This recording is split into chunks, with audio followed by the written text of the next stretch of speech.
Hey, welcome back, everybody. Another episode of the Pressing Forward podcast, and today I'm like super excited about this. Not that I'm not excited about any of my previous guests, but Major Victor Garcia, United States Marine.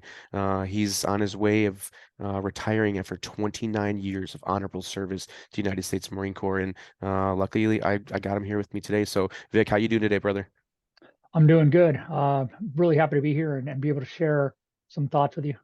Yeah, I've been really looking forward to this. Like I told you, I've been trying to game, not, I don't want to give it away, but it's trying to diagnose how to um attack this properly and figure out like the right way to handle this. But together, I know that we've already got a good little rapport going. We know some mutual Marines that had served with you, and I'm really looking forward to getting into this. So might as well get after it. Where are you from? I'm from a small town in Central California, Salinas. Was born in 1976 and grew up in small uh, agricultural town of Salinas. My parents were farm workers when I was really young, they were farm workers, and then they moved on to be a dentist and a mechanic, respectively. Um, in high school, I wrestled since junior high. And I was mother didn't want me to play football, so finally my senior year I was able to convince her and play a little bit of football. There you go. What weight did you wrestle at in high school?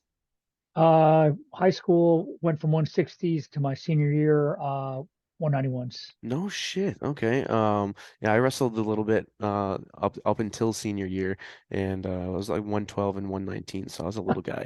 Oh Uh yeah, but no, that I think the showing that like foundation of like a team activity like that, it's an individual based activity in the sense of when you're on the mat, but through the training and obviously working with each other and wrestling on the mat. A lot of Marines that I know had either done football or they had wrestled. A lot of those contact, physical, like really high stress sports, and most of them turned out to be excellent Marines. So yeah. I'd agree, and I think the biggest thing that I learned through wrestling, because I was never very good, was more of like resilience of like the mind, the will to continue on despite not getting better, much better, and just to keep at it. I think that's something that's made me successful in life. yeah, definitely. Some of those basic foundation or like building blocks of like, showing that resilience and a little bit of hard work, even though sometimes it might not pay off, gets you to bust your ass a little bit and really put out and put yourself in a different mental mindset. Definitely. Um, Uh, I, s- I just said mental mindset. That's the same thing, but sorry, go ahead. so yeah, I was gonna say, college really wasn't a prospect. So I originally looked at joining the Army, National Guard, and getting money for college, not knowing much about anything military. Kind of knew there was a Marine Corps, knew there was an Army, knew there was an Air Force, but that was about the extent of it. So I originally signed up with the Army. I was gonna be a mechanic, and that's when I met the Marine recruiter during the testing. Took the ASVAB for fun to get out of class, and just when I saw the Marines and kind of saw there was a little bit something different, the Marine recruiter convinced me to go down and kind of see his video, see his pitch, and showed me a video of guys grunts attacking amphibious assault, and I was like, that's what I want. Sign me up for that. I don't care about learning anything. That's what I want.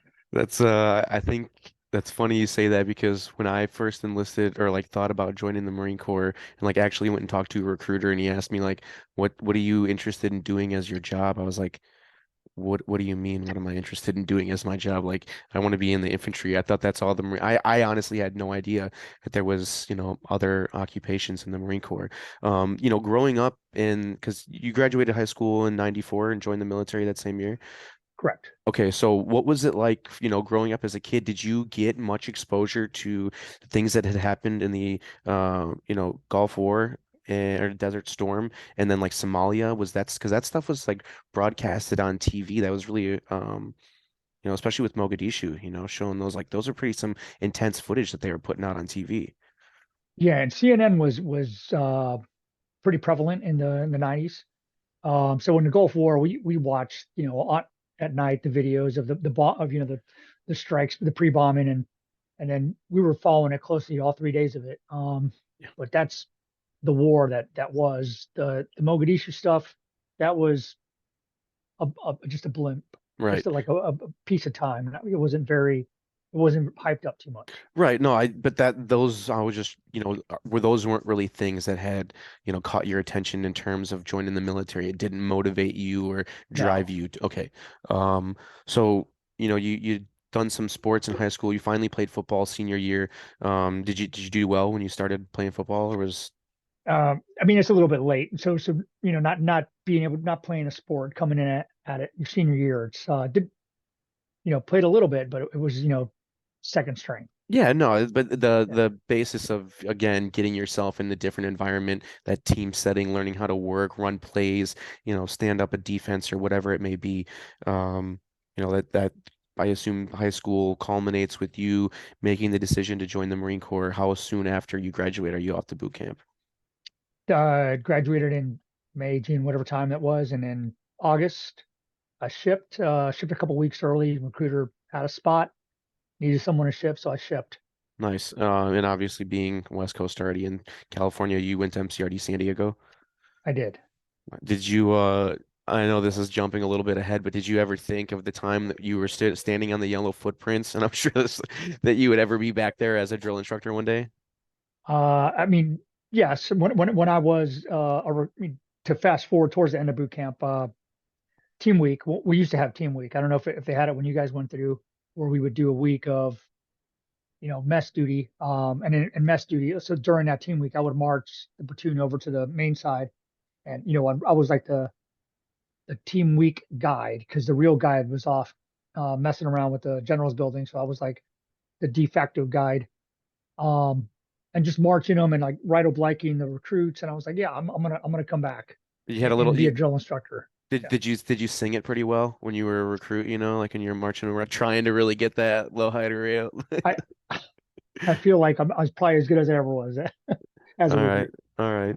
That's funny. So what was your yeah, I guess we can jump. I was gonna say, we'll think about this for the future, I guess, if it works better. But going through recruit training pre-Global War on Terror, pre 9/11, and then well shit, was your time as a drill instructor pre 9/11 as well? It was. Oh shit, okay. It was. So yeah, what was that like I guess environment like that you noticed? Was it more hardcore? Was it more intense than you think some of the stories you hear about guys going through boot camp post 9/11, like kind of rushing people through or like getting those numbers pushed up? Uh, I feel like maybe outside looking in, the drill fields changes, right? But looking at it, having been a drill instructor, having been a series commander, and having been an OCS instructor, it's the same. Just like you look at Marines, years ago, you look at Marines now, we're still putting out the same product. Like we're still motivated. You're still gonna, get a highly disciplined, motivated, Marine, thoroughly indoctrinated in love of foreign country. So that product is still happening. Oh yeah. What's changing is the follow-on training. That's where we're getting better at SOI. I think that's where the main shift is. I think that there's a definite, I don't know if you're on social media, but there's a guy out there that runs this Instagram page and I know him. He's currently an active duty officer and the content that he's grasping of the training that the Marines are doing now. I know this is the kind of jumbled, but it's Yeah, on that level of talking about SOI, beefing up the training, the weapon systems that they have, the gear, the technology, everything that's evolving like so quickly and this different style of you see the things that are going on in other countries right now and the style of combat is evolving from something of going on foot patrol and a ranger file. drastically. So all these things that you're seeing, and I know this again jumbled all over the place, but it's the Marine Corps. I'm pretty sure that for this year is the only branch that met their quota for enlistments. I think Right. everybody else is fell short. So obviously the Marine Corps is still doing something to retain, well, keep those numbers of people enlisting coming in. Right. What was you went in as an infantry rifleman, I assume? I did, right? I mean, it's open contract. One of the recruiters convinced me to go security forces because ultimately I wanted to be a police officer. So that was my dream, do 4 years, be a police officer. or law enforcement on some level. So boot camp wasn't difficult, but I mean it wasn't easy. But I assimilated. I was eager to fit in and just kind of do what I needed to do to get by. Um, the thing that the instructors were holding over us was that they were Gulf War vets, right? So like they were like, I fought in the Gulf War, you know, respect me. I have a car or whatever. And so you kind of started understanding like, hey, they've seen combat, but we don't know what combat is, right? So like you could tell me it's this big scary thing, even though that you've only fought for 3 days. Yeah, you were miserable in the desert, got it. I'm not trying to diminish what they did, but the level of combat that they saw is not, consistent with the level that we've been doing for the last 20 years, right? Correct. So, but recruit training was good. It was fun. Um, and I learned a lot, right? But at the end of the day, you just learned how to be lockstep, robot, Marine, yes sir, no sir, attack the hill. Good, we're attacking the hill. Right. Did you notice, excuse me, did you notice a shift in, I mean, once you found out like like, you went open contract, did you get Garcia 0311, you made it. No, yeah, it was contract '03. Okay, okay. Um, uh, Security Forces contract. So Right, okay, right. went from boot camp to SOI, and that was probably similar to what's going on today. You go and you do a little bit of a mess duty or whatever, cap guard while you wait to pick up, and then you do the first portion. Then you pick your MOSs, and I picked 0311. Um, Finished SOI, and then I went to Chesapeake, Virginia for Security Forces School, which was a lot of trigger time with the M9 and the Mossberg 590. We thought we were CQB studs, and we could probably conquer the world with our new close quarter skills. Following that, went to Rota, Spain, and that was probably the best and worst place for a young 18-year-old private first class. Are you talking about in the sense of plenty of things to get yourself in trouble with? 100%. Yeah. 100%. Um, did you I don't know, because I'm trying to think like at this point in time, this is probably what, like 1995, maybe close to Exactly. 96. Right. What's really going on in the world? So instead of getting a duty station, like, I mean, I don't even know where at that point in time, what was like one of the worst places that you could be stationed as a security forces Marine? I mean, it depends on your outlook, but I'm guessing like one of the like Pacific theater areas or something, somewhere like in the middle of nowhere, right? Yeah. At least Europe to me was something desirable. Um, and I speak Spanish, so it was one heck of a time. Yeah, I'm Um, sure the guys are like, Vic, you're coming with us. Let's go. oh, definitely, definitely. There was good and bad points. I think being a young impressionable, PFC just wanting to fit in, you kind of fall to the wrong crowd, right? Like in the '90s, we didn't have a war, we didn't have anything, and what we understood a good Marine was, a drinking Marine. Like that's what a good Marine was. So we drank and we drank excessively and we like a lot. That was like a year and a half of just like straight drinking nonstop. Oh, It that's was highly encouraged. It was a different time. well, and I'm sure like there's things that in Spain, what is your, I don't want to say, what's your schedule like? Like you guys, you're rotating duty or standing post, whatever it may be. Maybe you guys do some like lockdown drills and type of things like that. What kind of stuff are you guys Exactly. actually doing that you're like, okay, now I don't have anything to really be prepared for or worried about, so that just let's go out and party whenever we get time. Well, right. Yeah. Well, you got your 3 days on, right? 3 days off, and we did that. I think for about a week. And then we did a week of training, and during the week of training, that's when you get to really let your head loose. So it was 30 platoons, and we'd rotate, three on, three off. Maybe it was 2 weeks of three on, three off, and then 1 week of training is how mathematically works out. But even on the 3 days off, you can squeeze in 2 nights of drinking Yeah. and then one night of soberness to get back on Yeah. guard. So I mean, it's just It's senior lance corporals leading lance corporals with Pogue NCOs. So like the NCO, we even as boots, we're like that guy's calm, that guy's supply. These guys didn't know anything about being a grunt. So like, Yeah. you know, And anything they say, it's like in one ear, right out the it, other. parts of it, but you're a little bit belligerent as an O3. Oh, definitely. I mean, like I think any infantryman that even nowadays that carries some weight, when you know that you've claimed the title not only of Marine, but you're an infantry Marine, like the epitome of what the Marine Corps is. Everything else is in support of the infantry, and not to negate anybody's job duties, but I think everybody knows like the Marine Corps history has quite the lineage of, giving the enemy their 2 cents. Um, so I mean I saw that myself. Used to have a chip on my shoulder, especially after you come back from a deployment, your second deployment, your third deployment, you're like anybody that isn't a grunt, you're like fuck you. But I've kind of grown out of that a little bit and tried to release that chip off my shoulder over time. But Right. what throughout that time, is there that anything notable that happened during your time in your year and a half in Spain that I don't know, maybe a funny story, an incident, or some cool training that you got in? I would say that one of the biggest things that I learned that I carried forth and kind of told my Marines, one, obviously the drinking, you gotta have a focus, right?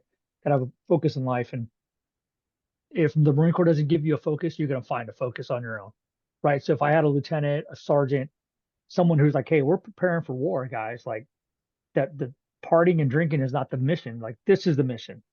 Being the best security platoon, like doing XYZ. That if they were have given us a mission, we would have been doing that. But in Right. absence of orders, you're like, oh, what do we do? Let's go drinking. That Yep. sounds like fun. So I think it was a leadership vacuum. So I don't think Marines should be left alone at that young of an age without adequate leadership. When the XO's gone, CO's a major, he's doing his own thing. You really have three sergeants leading platoons, and sergeants are capable. Sergeants are awesome. But again, if somebody's not guiding the sergeants, then the sergeants not getting guided, corporals are not being guided, and now the lance corporals are running wild, which they'll do if you don't provide them leadership.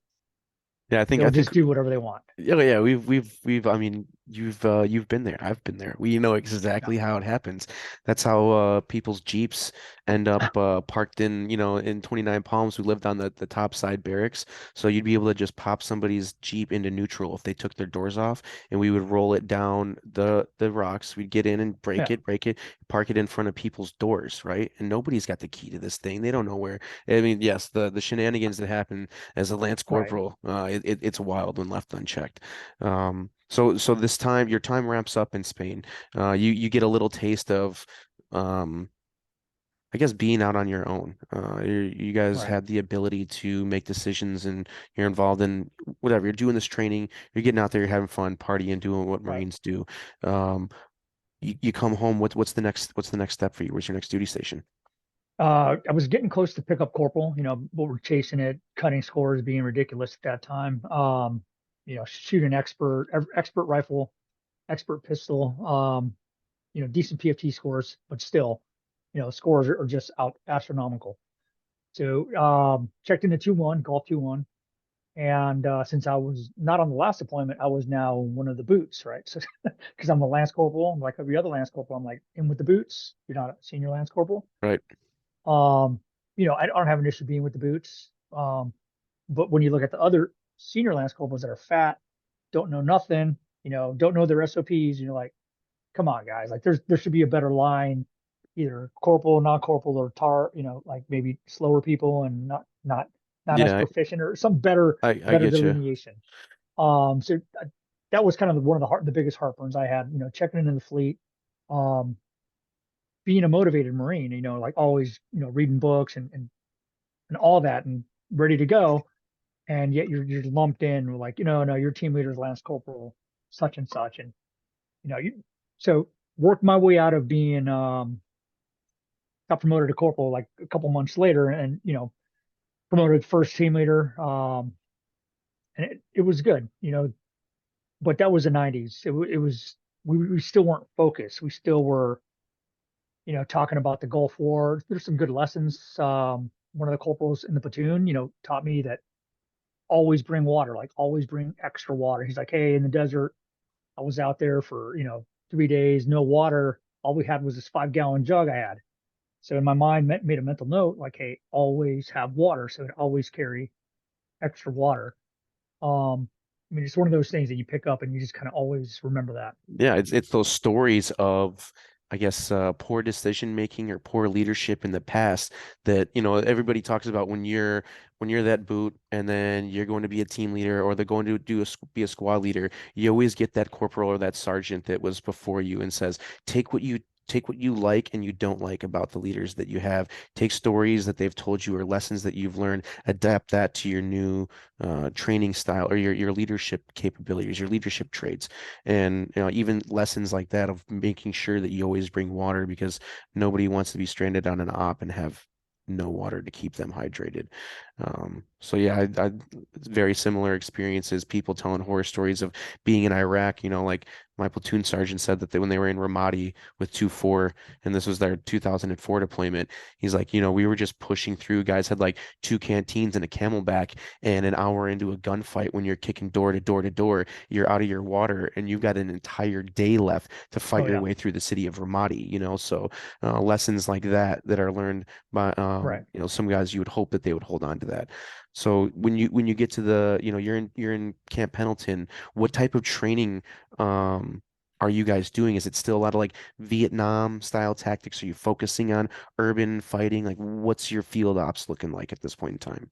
It's kind of what we've always done, right? So what I think we do well as a Marine Corps is we go out and we walk in all over Camp Pendleton, but yeah, just Vietnam tactics, but they're still misplaced, right? Because there's no jungle. It's not Vietnam. It's like wide open, quasi desert. Camp Pendleton there's not really nowhere to hide your platoon. So we're doing the same tactics that have been done for years. So we're really good at hand and arm signals, which the Marines today are really bad at, because they're really used to using their radios.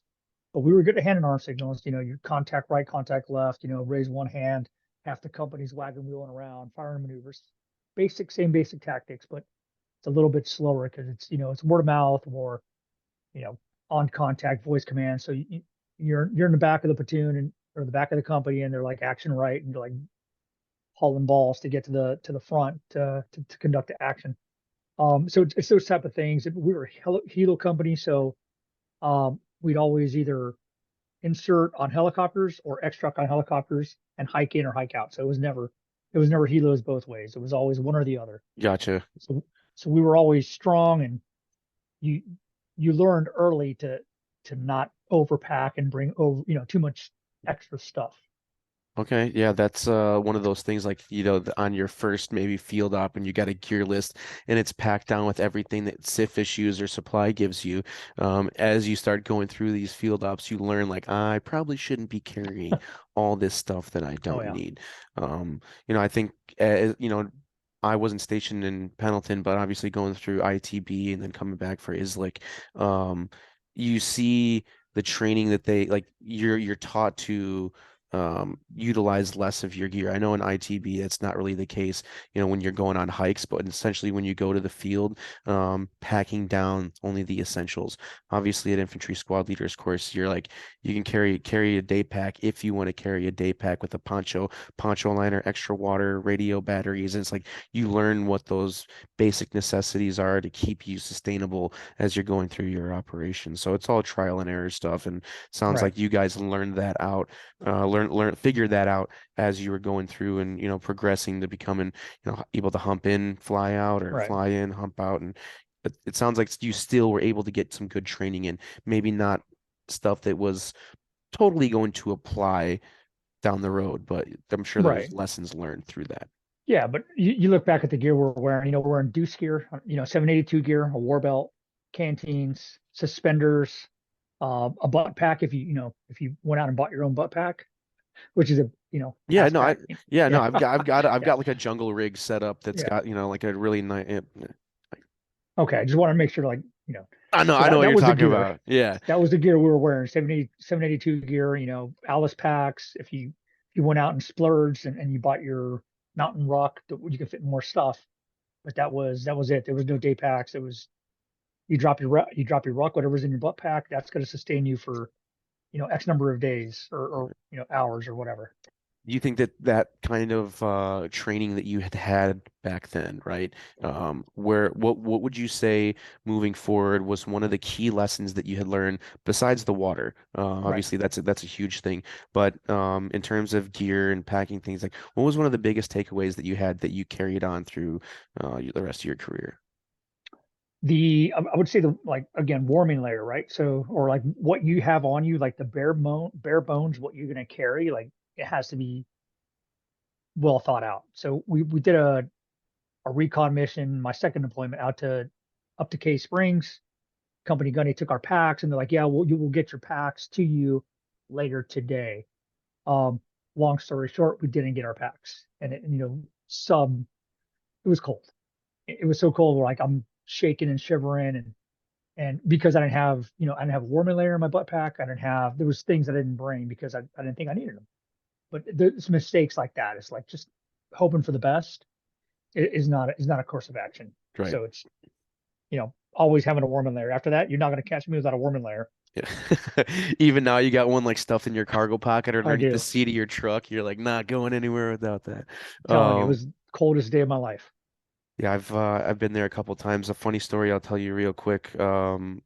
Speaking of that, it's kind of embarrassing actually. I tell people all the time, but this is my first deployment. We were mobile with LAR. Obviously, we would coil up, in some random spot outside of a village or whatever. So we go on this op. They're like, we're gonna be gone for like 3 days. We ended up being gone for like 7 days. I only kept one set of frogs on me, and I packed a bunch of fucking beef jerky and sh random shit in my day pack, thinking, dude, 3 days, like I got a sleeping system and some freaking beef jerky and stuff. Like I got carton of cigs, I'm good.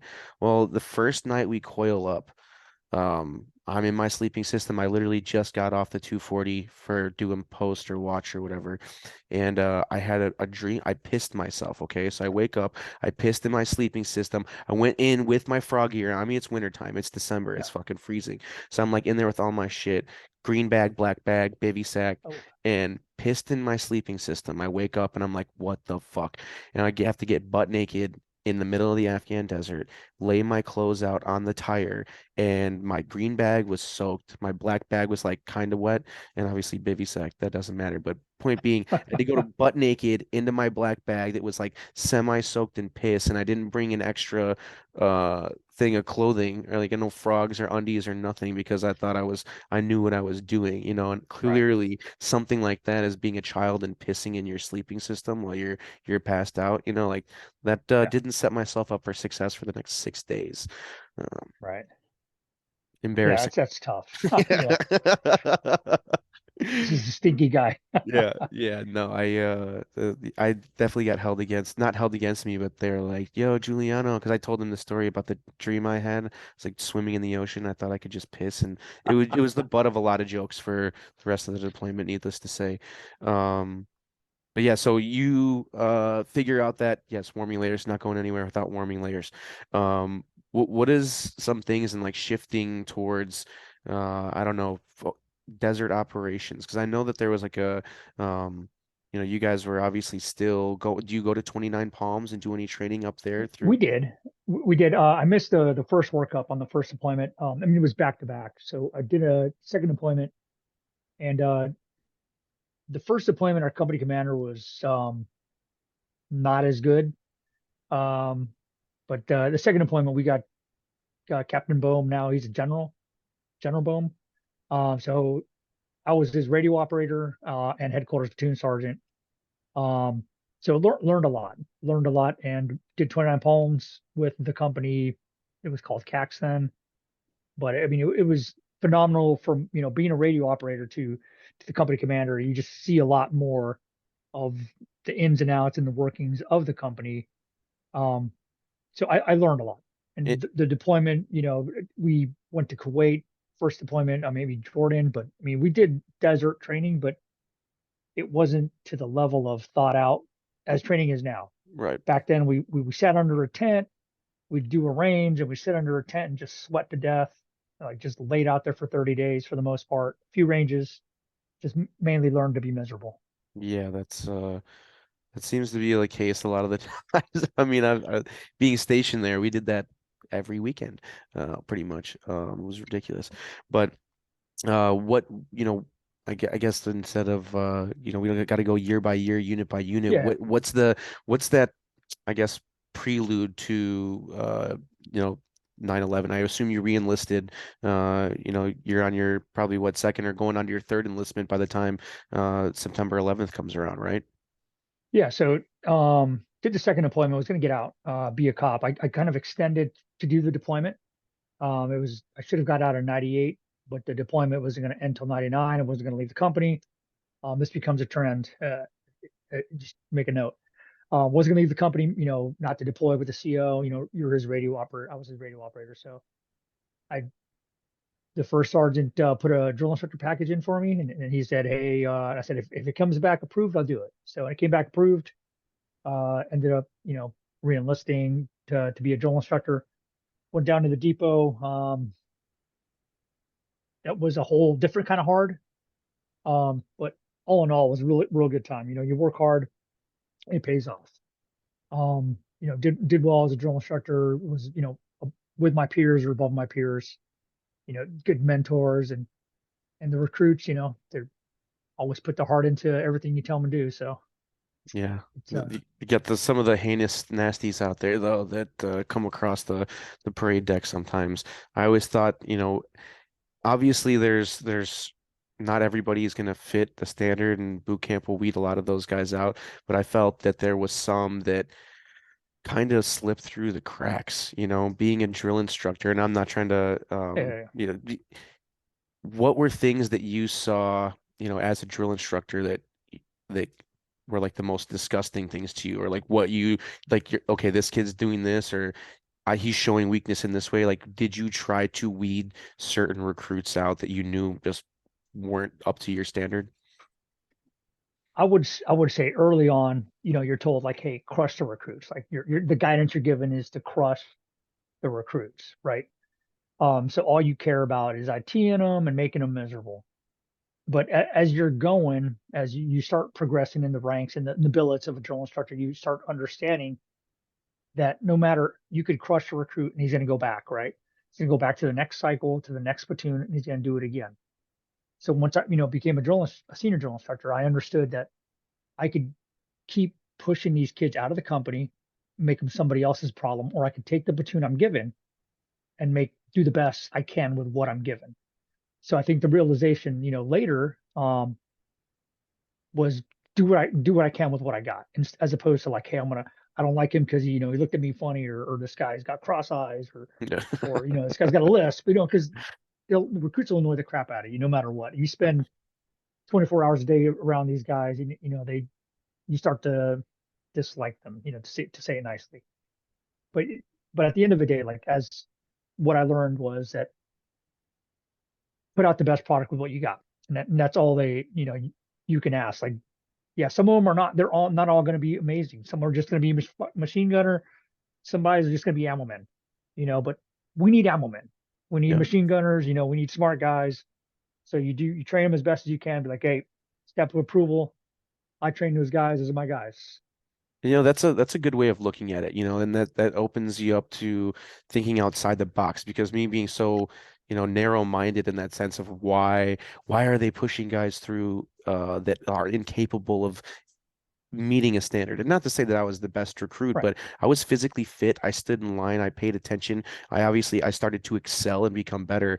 I guess you don't think about those things at the lower level. And I mean, from you being in a, filling all these different billets and being in different positions, you have an alternate look on it. And that's why I enjoy doing this, because it makes you think of, it's a great point. Like, I can either run this guy into the dirt, make him quit, or make him fall back, or he gets injured, and then he's going to become somebody else's problem.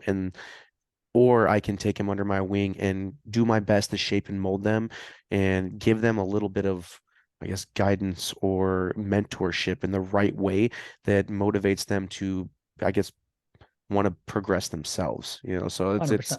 it's uh it's good to see that because I know that there are some drill instructors out there that there's recruits that I mean I saw it, I witnessed it firsthand. There's just that recruit or those recruits that they go out of their way to make it difficult for the drill instructor. And I actually never really saw a drill instructor give up and like, you know, say fuck it with a recruit. Just slay them a little bit, make them get in. They break eventually, you know, they'll break Everybody eventually. will break. Yeah, Everybody will break. So that's the thing. Like you could break anybody. Given enough time and resources, you can break anybody. But that's not the point, right? So like yeah, there's first of all, there's rules. And if you're willing to break the rules, then maybe you shouldn't be a drill instructor. But yeah, so bottom line up front, like didn't break any rules and didn't have to. You don't have to call them names. You don't got to demean them.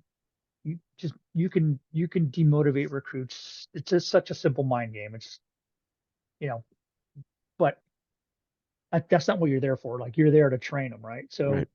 if you understand that you're there to make Marines as opposed to like make yourself feel better, you're there to train them. So at the end of the day, I look back at my time and I know maybe early on some of the recruits would not want to approach me, but I don't think any of them would be like, "Hey, fuck that guy. I want to kick his ass." Right. At the end of the day, they're all going to be like, "Hey, that was my drill instructor. That was my senior drill instructor. He made me a better person." And that's all you can do. Yeah, totally. I definitely looked at um my relationship with my dad is better nowadays, but I at that point in time, my dad was like completely against me joining the Marine Corps. He even had a friend, um, his son was gunnery sergeant or a first sergeant at the time on MCRD. And my dad did not like the fact that I was going infantry. He did not like the fact that I was joining the Marine Corps. Like this is, you know, mid 2000 in line at the height of really pushing into Afghanistan. Marja's Hmm. going on. Whatever. You've already had all these things Right. going on. But yeah, he that guy came, you know, First Sergeant Jason Smith or Gunny Jason Smith, whatever. They called me out in boot camp and he had me on the catwalk outside of the squad bay. And he's like, your dad does not want you to be in the infantry. I'm giving you an opportunity right now to choose any MOS other than infantry. And that's true story, honest to God, on my children's lives. Right. He was like, right now you can what regardless of your ASVAB, your GT score, it doesn't matter. Uh, you got an opportunity to change your MOS. And I said, you know, sir, this recruit thinks that that flag would never have been planted on Iwo Jima with somebody sitting behind a desk or driving a truck. And, you know, not that I said it into this Right. format, but I was like, you know, Normandy Beach didn't happen with guys that weren't willing to put boots on the ground. Iwo Jima, you know, all the things that had happened through all these things that were being told, these ditties, Pusan, Incheon, Chosin Reservoir, you know, like all these major battles who was at the forefront, the tip of the spear every single time it was the infantry. So I was like, I knew that's what I wanted to do. But back I went No, off there. all But good. you know, I understand like it's I don't know. Sorry, I lose my train of thought sometimes. But you're a drill instructor. You get to you spend what 4 years more than that in the drill field. Yeah, 3 years. 3 years. Everything's in threes. Yeah, so Okay. 3 years tour of duty. I was gonna get out after the drill field because it's like did my time again. Gonna be a cop. Um, had my applications in, moving forward in the process, and got stop lost and sent, ordered to Camp Pendleton, and I was like, talk to the monitor. Do I have to do this? And they're like, yeah, you got to go to Pendleton. There was no, we're gonna go to war.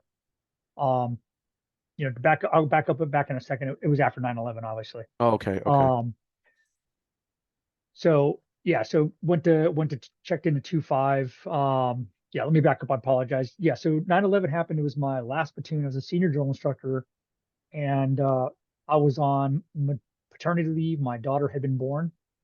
Um, previous marriage, Yeah, previous wife. oh, okay, Yeah, okay. Because I it's like shit. I'm no, sorry, I right. didn't even ask No, no, about. no, no, right. So yeah, previous marriage, previous wife. Daughter was only a few days old.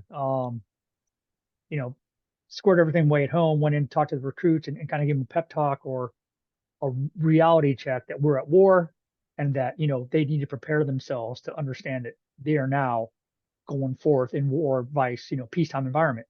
So just try to let the recruits know, like, hey, this is the new normal. Like, be prepared. We're going to deploy. Okay, cool. That's actually, I'm glad you brought that up because I'm curious, as being in that senior billet as a senior drill instructor, you're getting that trickle down of word, like what were some differences that you saw directly from pre 9/11 to post 9/11 or after, September 11th happening, that was, I guess, a shift or a change in the training that you guys were doing and how you were going to be prepping recruits? There was no shift at that point, right? So it was just, we were attacked. And it was more of like my reading of the situation. I read the situation and understood like, hey, we're gonna go to war. Like this doesn't happen. In '99 we had the bombings of the embassies, right?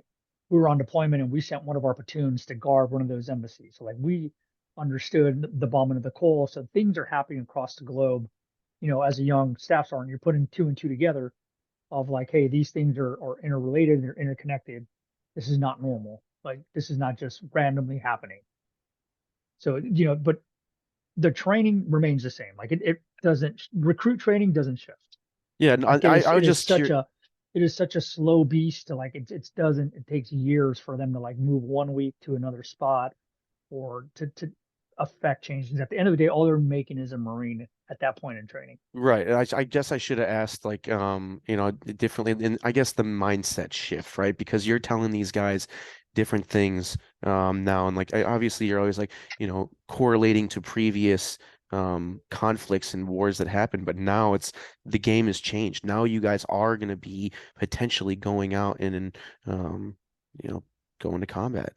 Right. And so I know that that's probably early on, and like you weren't there much longer after that, right? Like you were your Correct. last platoon, so you didn't really get to see, I guess, like the follow on of what was happening post 9/11. Correct, right. So yeah, I missed that was my last platoon September, 14th or whatever that Friday was. They graduated. Then I was moving to academics to teach academics until my EAS or PCS, and I PCS in December to 2-5. Um, and I had one other good friend that had been on the drill field with me. So it was good to so he was able to get me up to speed with the company, and we deployed, excuse me, in March or February maybe. And we invaded Iraq in March of 2003. Okay, so what was that? Uh, Obviously 2001 that happened. So September you go to 2/5 in what, like November, December, maybe get a month Oh, of right. leave in there or something like that. And then Exactly. you guys know Afghanistan happens in that period, like the guys are in hunting bin Laden or whatever. Um, are you knowing at before you go to Iraq, being I assume a platoon sergeant or maybe a squad leader? I don't know how that played out at that point in time. How soon before the invasion took place, or you guys went to Iraq, did you know that you were going to Iraq? There was INW like inclinations like um we were bringing too many people back to the fleet. Like everybody was coming back to the fleet. So like guys I'd seen that went to the recruiting, and we were all back at division checking in like, hey, where you been? But we all had orders. We had to be at division back by December of 2002. Um, so like I apologize. There was a year there that I was on academics, and that's when the stop loss happened. But a lot of staff NCOs came back. A lot of sergeants came back. They matched us into battalions and then deployed us rapidly. That's crazy. So you guys didn't like the workup process was just probably so minimal, like getting your SIF gear, getting checked in, I guess knowing your platoon or your squad, whatever it may be, and then maybe a couple field ops or something. Not even field Not ops, even. like literally checked in, grabbed gear, met the platoon, and we were out. Holy shit, that is crazy. What are you thinking at this point in time? I mean, you got, your previous marriage, you got a daughter. Um, you're like, oh shit, like I'm about to go to invade Iraq. What's going through your mind as a staff sergeant that has spent the last, what, 12 years, essentially, not 12 years, what is that, 7 years, 8 years? Yeah, 8 years, somewhere around there. Yeah, Yeah. yeah, in peacetime and being, training, drill instructor, and now you're here. The had a lot of kickback from my first squad leader who had been a grunt his whole time, his whole 7 or 8 years. He was probably senior me in the Marine Corps, but He was sergeant. Um, and he'd been in the infantry the whole time. But to me, like, I am a leader of the enlisted guys, right? Like I am their caretaker, I am their motivator, I am their ammo, get them whatever they need. Like, yeah, I don't know tactics to the like what does the company, what is the tactics to get off of an Amtrak? Like I don't know. I'll learn. I'm Right. not, I'm not slow. And I'm not, not unmotivated. Like I'm a go-getter.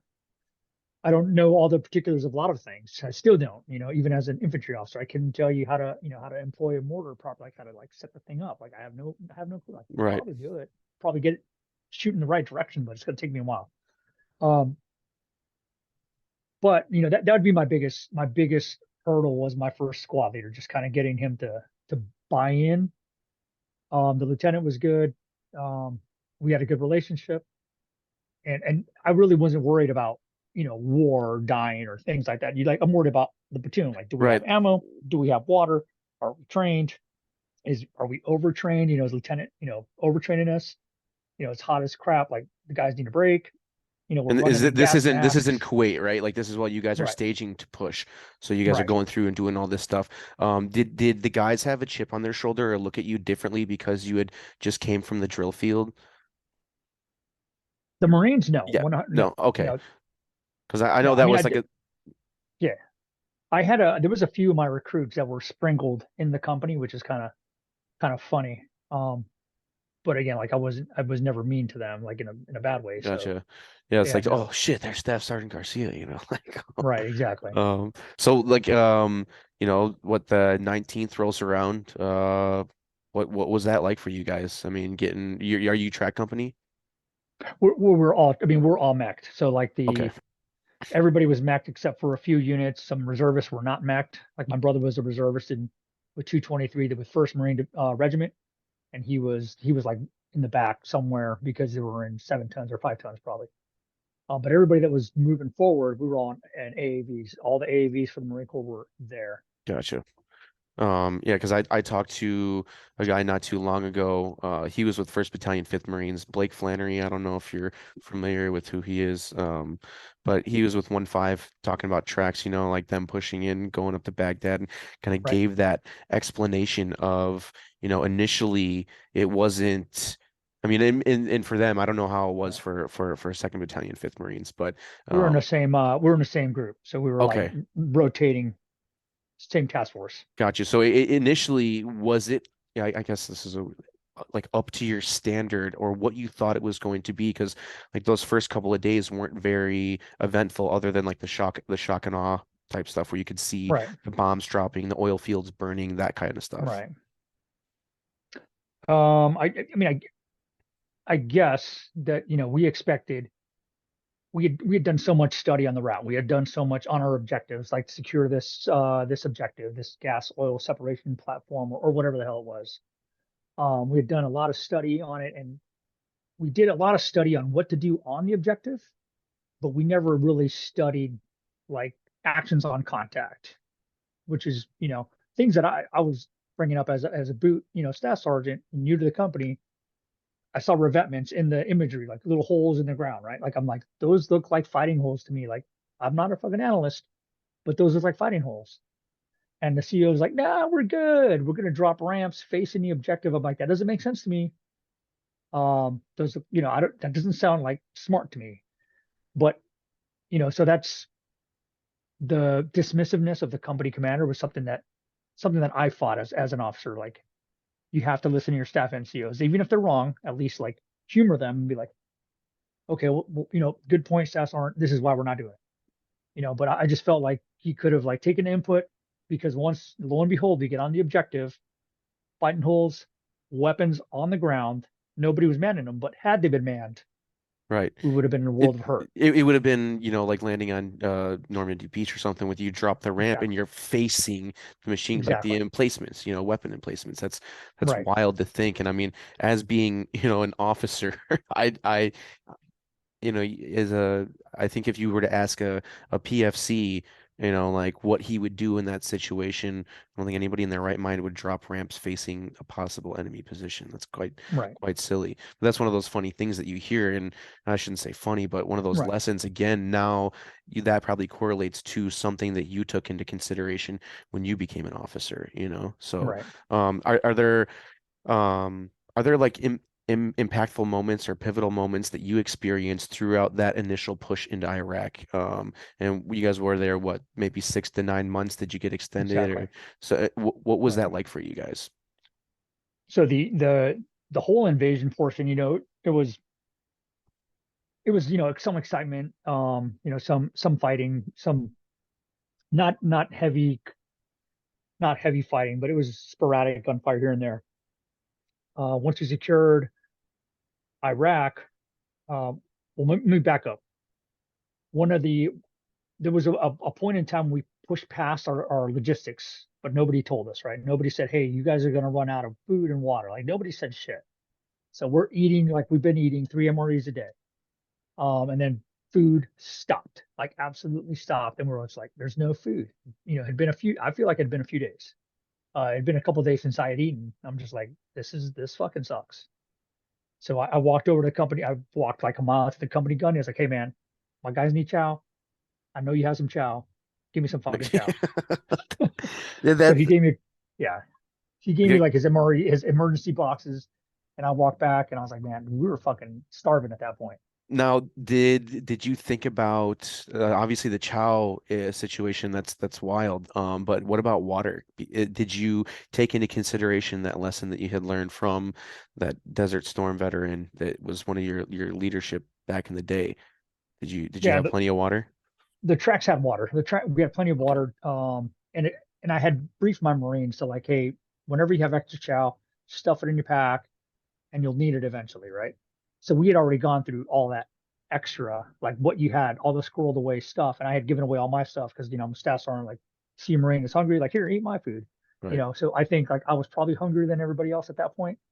When just being a good staff NCO, you got to take care of your Marines first. That's funny that you say being a good staff NCO. We had a staff NCO, and obviously you don't need to say people's name, but this guy was somebody was on he was a platoon sergeant, and he stayed inside the wire for a majority of the times, and he opened people's care packages, dude, and would steal people's shit. And like it's like how you wonder when you're on a summer deployment in the stand, somebody's gaining weight. That's interesting to see how. So it's like it's good to see that there obviously there's Right, good leadership, there's bad leadership, and right. obviously I'm lucky to be sitting here with a good one. Oh, thank you.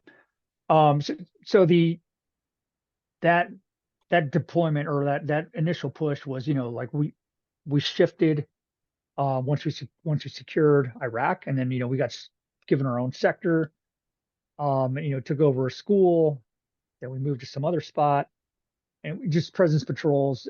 Really really uneventful, and we hit a lot of areas that later turned into like serious hotspots. But at that point, they're trying to tell us to not to bring weapons and to like leave the 240s back, and I'm still like trying to fix bayonets. I'm still trying to like get some. So telling my guys to like, fuck that, we're not leaving 240s, because I'm a motivated, belligerent staff sergeant. I'm like, I'm just ready to go. Yeah. And I'm not ready to like put hey, it's all clear. Like, it's safe now. Well, I'm just, was this I guess thinking about it, what's that guy's I'm trying to think of like Saddam's like top commander or whatever, whenever they had um secured him and like the whole Bath party thing where they were running through like a deck of cards, like creating the insurgency. um what like it was basically Fallujah, right? That's like right, early 2004 is when the and not to negate the fact that up right, until that point there wasn't casualties, there wasn't fighting that was going on, but it right, was early 2004 where shit really hit the fan. correct. So yeah, this is 2003. So we left in September, but to me, it's still like we can't patrol. Like not bringing heavies to me doesn't bring, or crew serves doesn't make sense. So Right. like you bringing us all pea shooters going out, they're telling me to bring a pistol, and I'm like, fuck no. I'm like, I'm borrowing somebody's rifle to patrol because I had given my rifle to a machine gunner. So I'm like, I'm not patrolling without a rifle. Like, what am I going to do with this pea shooter? Now, did that Throw it? right there, that I guess like passed down in leadership, I mean, or like that word, oh, well, don't bring out 240s, don't bring out medium machine guns. Um, did you think about those things in follow-on deployments and when it's like, well, you may think that you have like a non-kinetic environment or it's just going to be some census patrol, like, maybe we don't need to bring a 240 with, or maybe we don't need to bring you guys probably did like an AT4 or carry a small around with us. Oh, right. Were those lessons that you had learned then and being like, fuck that, every time we step outside the wire, we're going to make sure we're prepared for X, Y, and Z. 100%. Yeah. You got to bring HE. You got to bring, like, you never know what's going to happen when you leave the wire. If you don't have it on you, it's not coming. Right. Yeah. And then you got to wait for like I don't know, like, QRF to come bring the shit that you left behind. When you guys obviously you said that you left in you were there until September of '03. When you get back, is there like you do you know like in your head like or in your heart that you're going to be going back to Iraq? Like, We got back and we're training and acting platoon commander for a minute. Um, and then April of 2004. So we came back September, was, platoon commander up till April. And in April, Echo 25 had been identified as being the combat replacement company for division. So they're going to take that company and shove us into Iraq as a whole. And then word changed and said, we're only taking staff NCOs and officers. So the company commander said, hey, look, I'm allowed to keep one staff sergeant. I'd like you to stay. And I was like, you know what? I'm ready to go. I want to go. So I left. So I went to a small group of us, maybe six, staff NCOs and officers, and we were the first combat replacements to division. so when you get there, then are they piecing you out to, I mean, whatever company needs a platoon sergeant, whatever battalion company, Exactly. right? Okay. So where'd you end up Exactly. going? Charlie 1-5. Charlie one. So you're still with Fifth Marines. Okay. Right. Um, what By luck. Oh, by got luck? lucky. Yeah. Yeah. So are there people? I mean, obviously being in Mateo, you are there guys that you had bumped into previously? So when you jump into Charlie 1-5, do you one have like a rapport built with people, and do people kind of know who you are as you're coming in to fill a billet? 100% no. Oh So shit. I checked in the 2-5, like when you're in a battalion, that's it. You know the people in the battalion. So did the deployment with 2-5 again, checked in right before we left. So I didn't have time to like socialize or meet any of the staff NCOs in Mateo. We came back, 1-5 was already out, or yeah, they were, so we were off cycle. So I checked into 1-5 and my lieutenant, funny story, Dave Denial, he'll love this.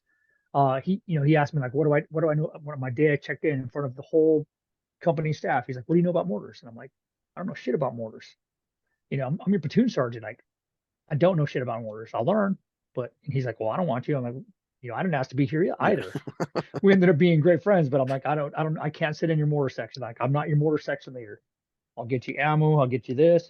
I'll employ the mortars, but I'm not your mortar section leader. So what then, did it initially start off with you guys butting heads in, I don't know if getting along is the right way to put it, but that like column of files and passing word, or butting heads on maybe a disagreements and a way to handle training, or oh, like shit, you're in Iraq actually, you're combat Yeah. replacement. But like operations, and like what to do, where to employ, how to set up, how long did it take for you guys to build that rapport and trust with each other? Well, it was pretty quick. So we were outside of Fallujah. Stage the battalion was ready to continue the clear right when I joined them. So like it was that pause that the first Fallujah had, and we had restaged, and Lieutenant was doing his things, and I was out. Went with the mortars to prepare for the assault before we got called out. So we got called back, and we pulled out and we went to Karma, small city on the outskirts, and we kind of took over a police station. And since I wasn't didn't want to sit in the CP, I just went to the police station and made myself the police station staff NCO and just stayed there so I could be out of the wire, not back in the fob. Like where like the main command is, and like doing all the dog and pony stuff inside the fob. Right. You Yeah. I want to do tried to you stay want out to of the fob. yeah. Yeah. So, if is there something that happened on that deployment when you jump into Charlie 15 that stands out amongst, I don't know, the everyday stuff? Like, what's your op tempo like? And, is there a certain situation that happened that was more notable than others?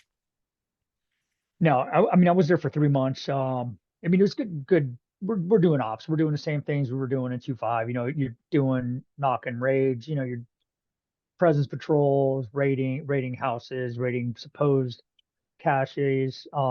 Just out doing what we did at that point was just a lot of presence patrols, looking for the enemy, trying to find them and hopefully kill them. Did they start incorporating IEDs and like EFPs in this No, point in time? No, not yet. Okay. not yet. So I don't want to. Do you go through the unit itself or the platoon inside Charlie Right. Company? Do you guys go through pretty unscathed through that deployment that you're on? They before I joined them, they had four KIAs, but post because that was the initial fighting in Fallujah, so that got pretty hairy. So there was KIAs in the battalion, and post, not a lot of people got injured. There was, I mean, I don't know the numbers, but not many people died after that. Okay. You know, once you come back from that quick trip in Iraq, is there something that are you being selected for gunny, or how that works, or boarded for gunny, however that works at that level? Are re-enlistment coming up? Do you know if you're going to a different unit? Are you going back to 2.5? How does that work? So it was unknown, right? So I'd asked everybody, and like nobody kind of knew what was going on, like with orders or with like, do I now belong to 1.5 forever? Am I a 1.5 guy now? Um, So I went back to my old unit and I talked to Sergeant Major and said, hey, can I get my old platoon back? Because they're deploying in like 2 weeks. So they Yes. said yes. Oh So I my jumped, God, you I fucking cross tagged, madman, dude. You I fucking cross tagged back to my old platoon and I kicked, the other staff sergeant. I was like, hey man, you gotta go. This is my platoon. These are my boys. okay. So what? And I'm just curious, is there something that you're running from back in the States, or is there something that you're chasing in Iraq, in the sense of what is it that's motivating you to be so, like, I don't know, driven, or like you want to get on the next deployment, like you want to be there, you want to be in the shit, like what's going on? Is there problems in your personal life, or is it just the fact that like this is who you are and this is what you're all about? No, I mean, I was going through a divorce, but at the end of the day, it's like, it's your Marines, right? So like the 2.5, those were my dudes. So I crossed that because I looked at some of the other staff sergeants. Like I didn't kind of want to touch on this, but looked at some of those staff sergeants. I'm like, they're complaining. They're like, hey, my kid. And I'm like, dude, I'll go. Like, you stay here. Like, nobody wants you to check in. And you're like, you can't be the 2.5 example. They're like, this whiny cry person checks into your unit. You're like, we don't want him. Like, why the fuck's he even here? Like, I'll go. I'm motivated. I can do it. So that's why I volunteered to go out, You didn't barring, want to put these boys in a position like the guys that you had trained and been deployed with already. You didn't want to put them in a position of, like, I don't want to say terrible right. leadership, or somebody that isn't capable of handling that task. And you're like, you know what? I can't, in good judgment or like with my conscience, allow that to happen. Is that kind of what you're thinking? No, right. So the bad staff NCO, that's the combat replacement side, right? So like Okay, not the okay, best guys going out. So that's why I volunteered to go out. But on the way back, it's like my guys are going out, right? So like those are my dudes. If I can go with them, I'm gonna go with them. It right, wasn't it wasn't it wasn't anything other than that's my platoon. They're going out. If I can go with them, I'm going. okay. I mean, I still Uh, had another 2 years in the regiment. Usually 3 year duty. I've only been in the regiment a year and a half, so I still had another year and a half left. so you're on your third enlistment now, right? Like this is currently third enlistment, Two, still two. two. Okay, still second. Okay. Um, Yeah, so thanks. Oh, you know you what? You're right. You're right. I reenlisted. You're right. OIF one. As soon as we secured Iraq, my stop loss came up. They're like, you can get out, and and you're like, are told the you're platoon, in country when they tell you this? yes. Okay. In country, like, hey, everybody stop loss, you can leave. And I went back, and I was like, all happy, I'm going home. Talked to my platoon. I was like, hey guys, I'm out of here. And they're like, their little hearts sank, and they just got little sad faces. I was like, damn it, rip it. Guess I'm staying. So You did know, you re-enlist in country? I did. Yeah, so you did at that okay, so at that point in time, had they figured out this whole like re-enlisting in country and getting like tax-free incentives or whatever? Was there any bonus that you had gotten, or you just like, fuck it, And grab a pen and I, sign the paper and yeah, it didn't four matter. It more? was, Yeah. again, like the guys are like, don't leave us staff sergeant. So you're like, okay, I'm not enrolling I again. just sign away 4 more years. Fine. This Yeah, is not a for big you deal, guys. Um, basically. all right, so you're on your third enlistment. You're about to go on um this another deployment with second. So this would technically be your third combat deployment at this point, right? Right. Okay, so not technically, but actually Yeah. yes, your third combat deployment. Um, you guys, where do you go now? Ramadi.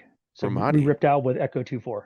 No shit. Yeah, I Yeah. my all my senior leadership, all my instructors at ITB, they were all Echo Company 2-4. Um they definitely took obviously there's books about it. My like platoon sergeant sat us down and told us a few stories before we went on our first deployment, and I was just like, holy, like I think it's good to do things like that. Um, and I'm not trying to take away Right. your thunder here, but in that senior leadership level, and I kind of want to ask you if you had done anything like this with your junior Marines before you go on a deployment, is sit down and level with your platoon or your squad and maybe explain to them some of the things that they should be prepared to see or prepared to do. And it kind of opens your eyes a little bit more to being like, holy shit, like we're on the cusp of it getting very real very soon. I would say no because the Echo 2-4 sat on Okinawa, so those guys didn't see the invasion, right? So there was a little bit different. So the Echo 2-4 that I ripped out with in '04, like those guys were in Okinawa, then they went and did the Ramadi thing for a few months, and we ripped out with those guys. Good group of guys, but they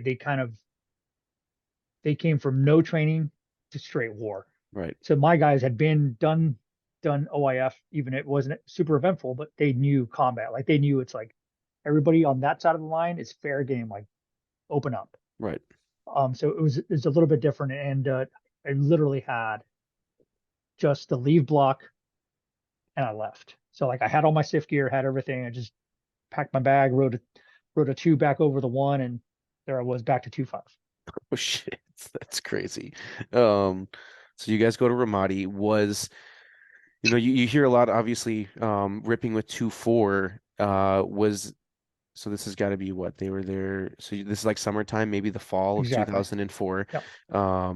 What is it like in the terms of like op tempo and kinetic activity as soon as you guys get there? Is it going all through the that turnover process? You guys are just in it every day?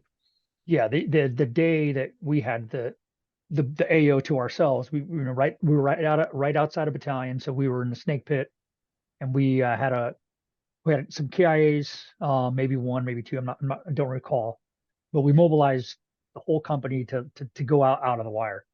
Um, and I was one of the last guys. I was clearing shop, and I was like the last staff NCO in the base. And I'm like grabbing everybody, like we're leaving, like let's go. And I look over at a sergeant. He looks at me, and I could see in his eye, in his eyes, he wasn't ready to go. So I looked at him. I said, "Hey, you're right, staff sergeant, or sergeant. You stay here. You guard the base. All right, you got the base." He looks at me. He's like, "I got the base. All right, we're leaving you." So I kind of left him. Didn't want to break him on day one. He wasn't my sergeant. Um, but he stayed back to guard the base. Like sometimes you can't push somebody. I can't. If I would have dragged him out of there, probably would The have broke him. liability in That that too. sense, yeah. But That are too. you still a staff sergeant at this point, or have you been I am. promoted? You are, okay. Yeah, I'm a staff sergeant. Gotcha. Platoon But sergeant. to to touch on this attack, like this, we're walking out during like under mortar fire. My last squad is we're walking out of the gate and into Ramadi. This is like day one of the deployment under a mortar barrage, and we're like moving, using a tank, employing a tank. Day one, as we're moving up towards where the company is to get in this massive firefight. Hold on one second.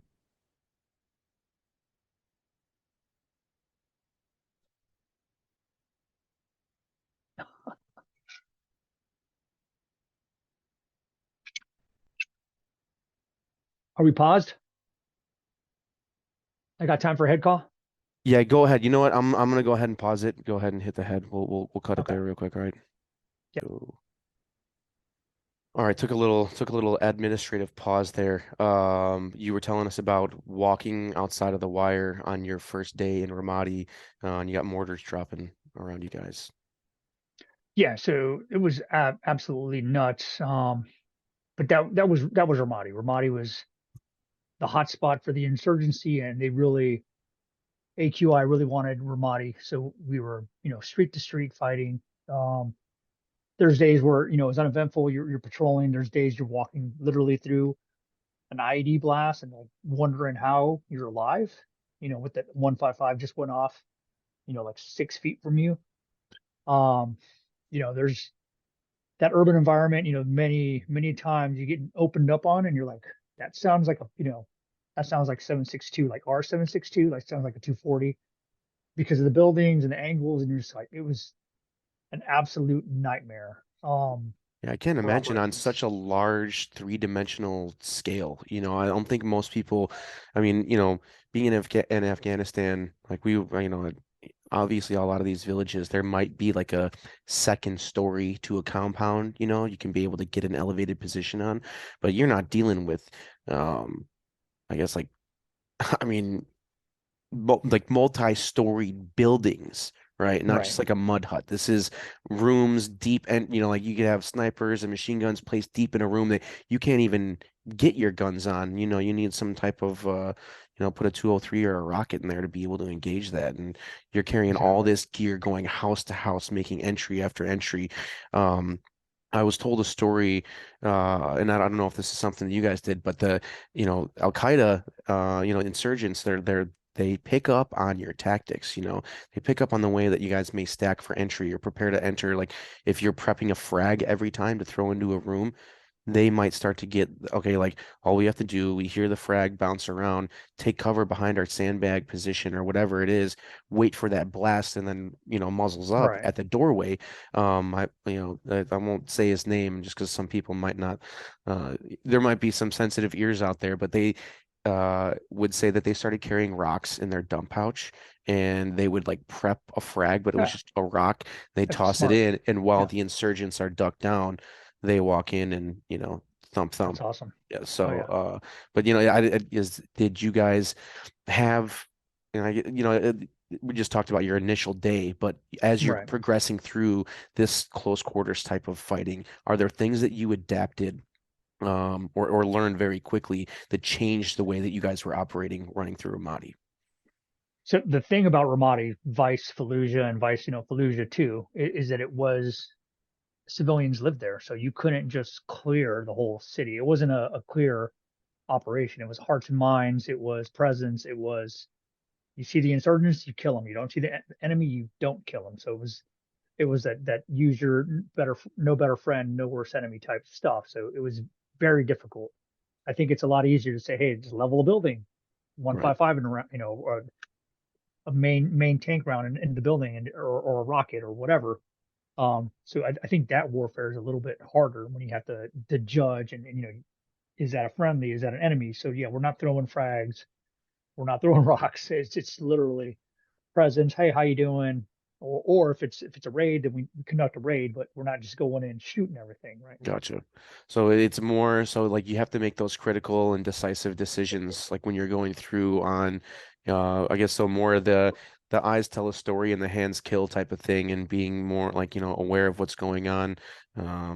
It's got to be difficult, especially in such close quarter environment that you've got that reaction time to be able to respond to maybe somebody drawing an AK from a mandress or like pulling out a clacker or something like that, as Exactly. opposed to on the other side of a wadi or a poppy field, and you've got 200 meters in between you and, the four Taliban that are engaging you. So I'm sure that there's going to be a definite shift in the style of combat that you're experiencing in Iraq, to what you then experience when you go to Afghanistan. But through that deployment in Ramadi, uh, are there any notable mentions of things that maybe you saw as a display of, I guess, courage or self-sacrifice or, above and beyond like Call of Duty, that you see that's written on some of these awards.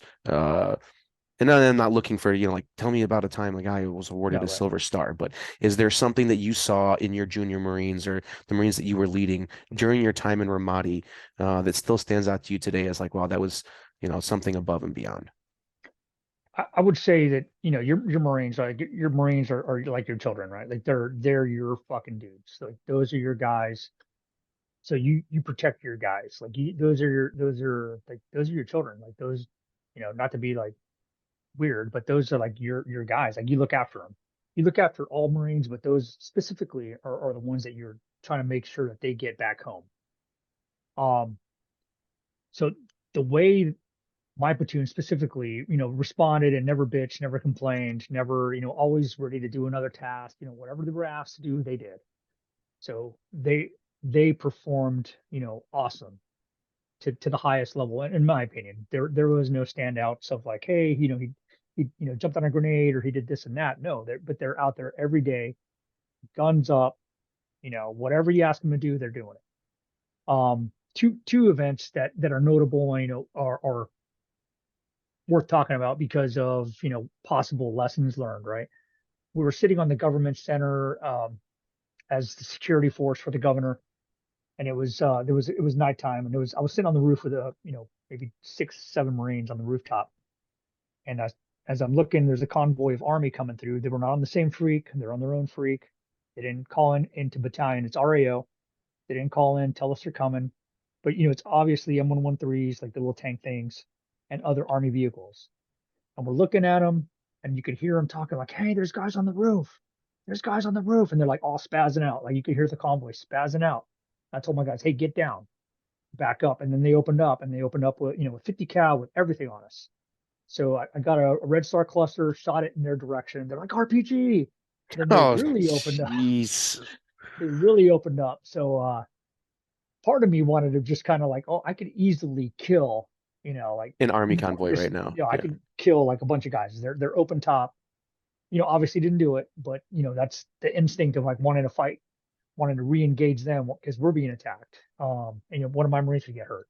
Right. Did not do it, but I'm just like the lack of coordination um was just, abhorrent, at that point. Yeah, that's insane I think that you go back and you look at maybe the level of training too that had been going on up to that point, and not making excuses for somebody to Yeah, right, engage blue on blue like that, but that whole like command and signal part of going through in your 5 paragraph order, and there's some platoon commander or some platoon sergeant or something, army convoy leader that knows that they're like, where do you not plan your route and see like, oh, here we're going past OP Herrera or whatever, like right, OP, whatever it may be, going through right, Ramadi, and they don't call up and say like, hey, this is Bravo 1-2 coming through your eight. Like, that's right, asinine. It's ridiculous.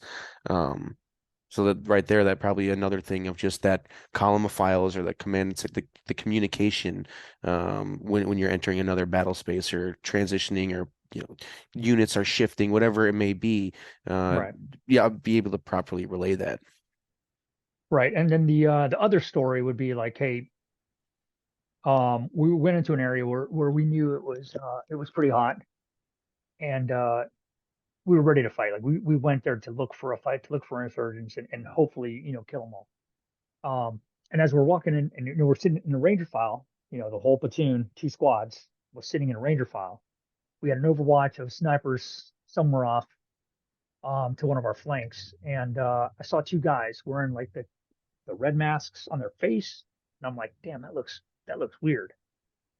But I didn't halt the patrol. I didn't say stop. I didn't, I just kind of kept it to myself, and I just made a mental note. That looked strange, right? Um, and then we got opened up by, PKM, you know, right down the long axis, and a bunch of Marines got shot. Um, and we ended up, doing a little firefight. But at the end of the day, like I saw something that I could have stopped. So it's like something I always tell Marines: you see something, you gotta like, hey, this is my mistake. Don't sit on don't sit on something when it could be, it doesn't feel right. It's probably not right.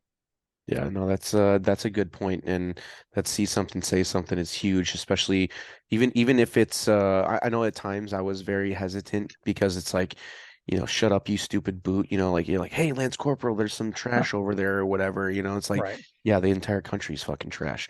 Um, but one time I was in behind the 240 in the turret, and we had like some rockets were shot at us, and I was like, okay, whatever, that's like it happens all the time. And I didn't say anything to my platoon sergeant, and he got very upset with me for not saying something, because he's like, I have a fucking family, I have fucking kids, like next time you see something, like that's your job to call that out and say something. Like, I'm not dying because of you. And I was like, oh shit, like how, I just, I don't know, maybe I just thought it was normal, or we were used to, like, and it's Right. not like they're impacting close to us, but still, just to give like some direction and description of what just happened is better than not saying anything at all. For sure. No, so some lessons learned in Ramadi. You guys experienced like you know, some hard fighting, and Hmm. being able to make that critical thinking as a small unit leader, and being, like, you're working with the insurgents and a civilian population, where you've got to keep and build that rapport as you're out and engaging in that local populace, but still being able to draw down and like engage insurgents. So that's got to be difficult. And I know that there's situations that arise, and there's 6 months, 7 months of everyday fighting, and doing that's a lot to unpack and throw into the couple minutes that we're spent talking Right. about it. But when you're coming back from now, your third combat deployment, are there things that, I don't know, maybe catching up with you, or you're starting to realize that you either got to shift and change fire, or shift fire, or you just keep on keeping on and like attacking and hitting it hard?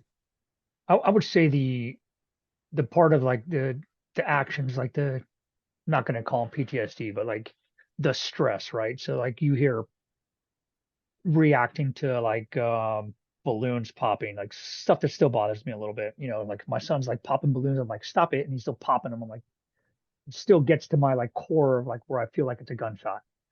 The cars backfiring, that stuff. You're really on edge. You don't want to be around people. Like that's 2003 through five. That just at a heightened level of like in and out of combat. Yes, you can feel the anger, quick tempered, the excessive drinking again. But for different reasons, not to drink away anything, but you're just like to kind of forget and just kind of de-stress.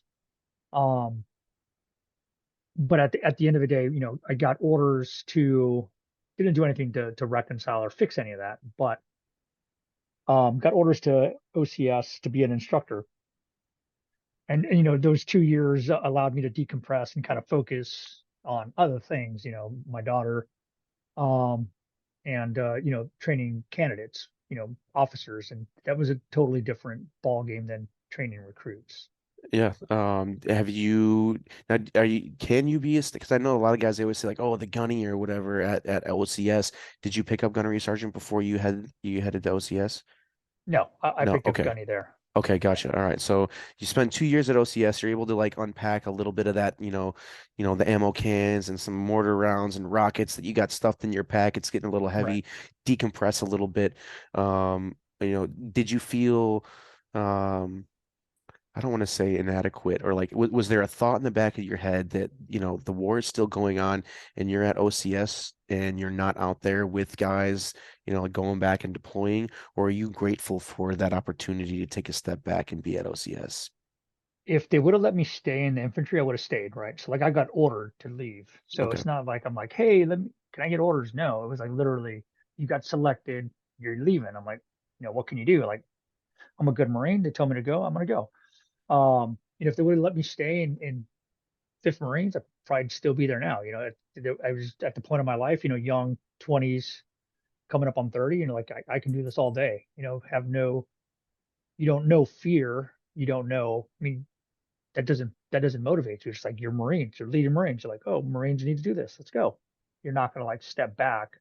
You're not going to cower behind vehicles. You're like, there's gunshots. You're running with the Marines, or you're leading the run. You're motivating them to do the missions. Like you Right. don't. you're not shirking. You're not like, I'm going to stay in the fob today. Like they're leaving, I'm leaving. Yeah, Um, that's the kind of guy that you are. That's I mean, everything that you've said up to this point, and obviously, me knowing a few of the guys that you'd served with, like that, it's obviously it's been something that you've built over time, and it's kind of hardened in you to where that's the kind of man that you are, and that's what everybody that I've talked to says about you, so it holds true. Thanks.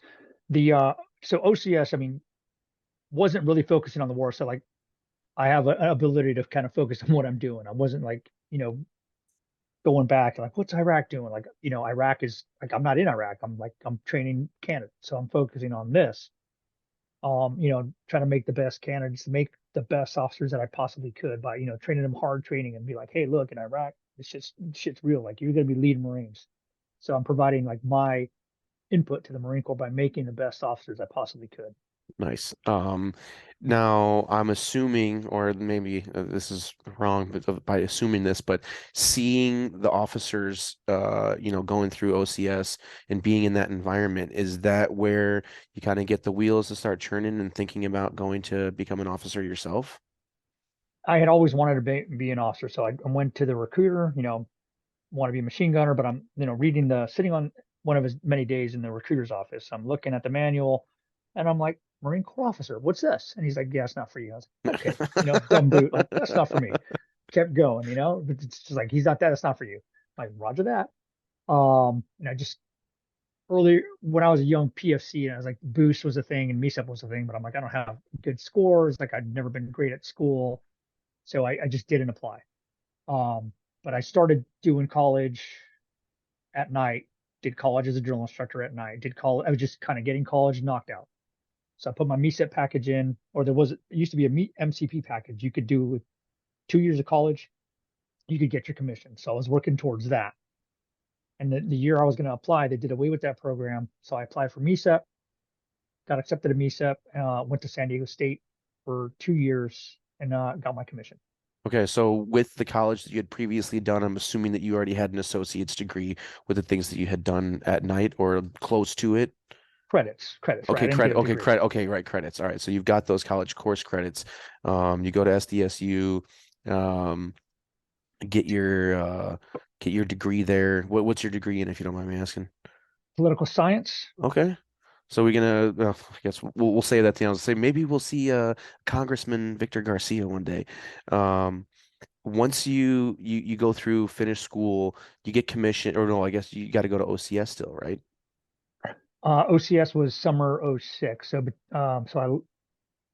I'm sorry, summer '07. So Okay, in the middle of my second year at SDSU, gotcha. at the end of Okay. my first year, before my second year, I did OCS. Gotcha. Okay. Now throughout that, because I'm kind of curious about this, what was that MESEP, program like? Like, are you completely detached from the Marine Corps at this point while you're going to college, other than having to do that summer at OCS or in between your first and second year?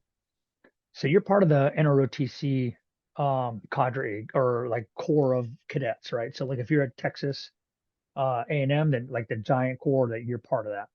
So in San Diego State and USD, they have one of the biggest consortiums, one of the biggest cadres or core of people. So you're part of that. So you show up whenever there's a formation, like you're in the formation, one Marine squad leader, seven midshipmen and a couple sailors that are in the program, you know, across a 200 man company or whatever they call it, brigade. So you're Gotcha. sprinkled amount across it. There's classes you got to do, science, naval science classes, leadership classes that you have to do. And then if you decide to participate more, there's positions in leadership in the battalion, brigade.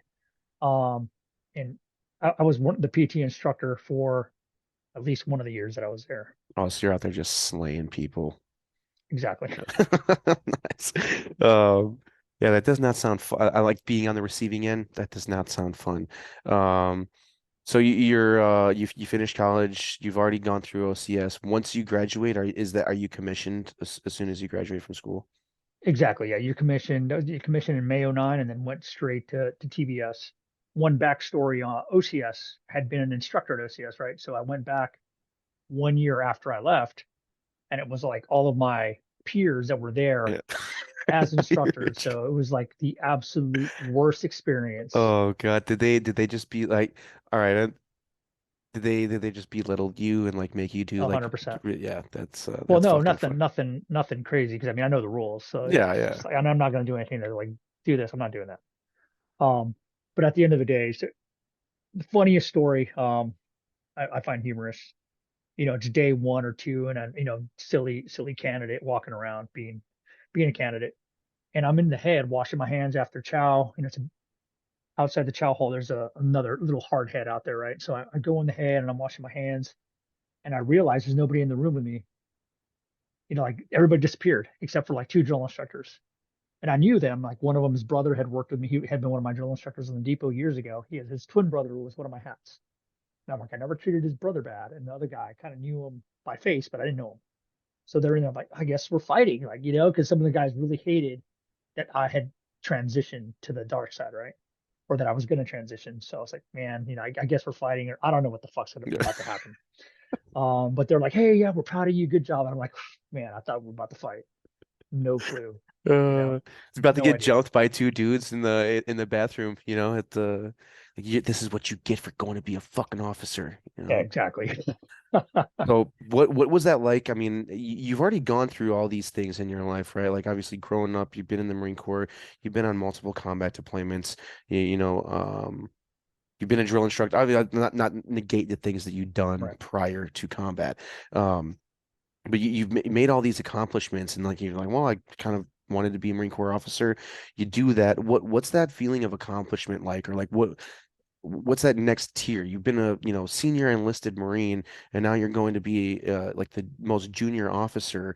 Um, is there some sort of I guess, inspiration to start changing things from within or thinking now that you're on this opposite side that I'm going to implement some good into the infantry or into my platoon, then the company, battalion as you progress through? Is that what your mindset is in becoming an officer?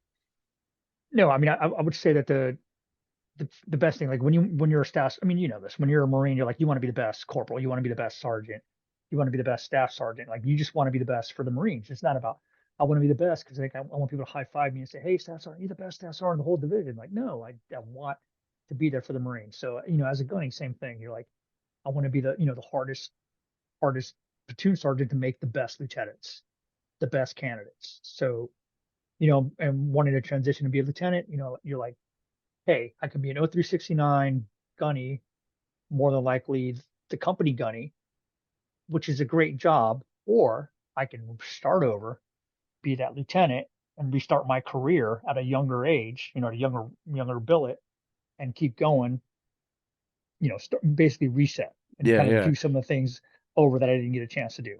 Jeez, that's wild. So you what was that? You gave us a funny story about to beat the shit. Are you thinking that these two drill instructors are about to jump you as you're washing your hands in the bathroom? Uh, what's that IOC, right? Infantry officers course, or is it is that the next thing you go to? Yeah, so TBS, 6 months, and I primarily had the Naval Academy guys. So the Okay. June class has the Naval Academy guys and gals. Um, and there was a few of us from San Diego State. There was a few gunnies that were in that class. So I mean, I had a good group of peers that were spread across the company.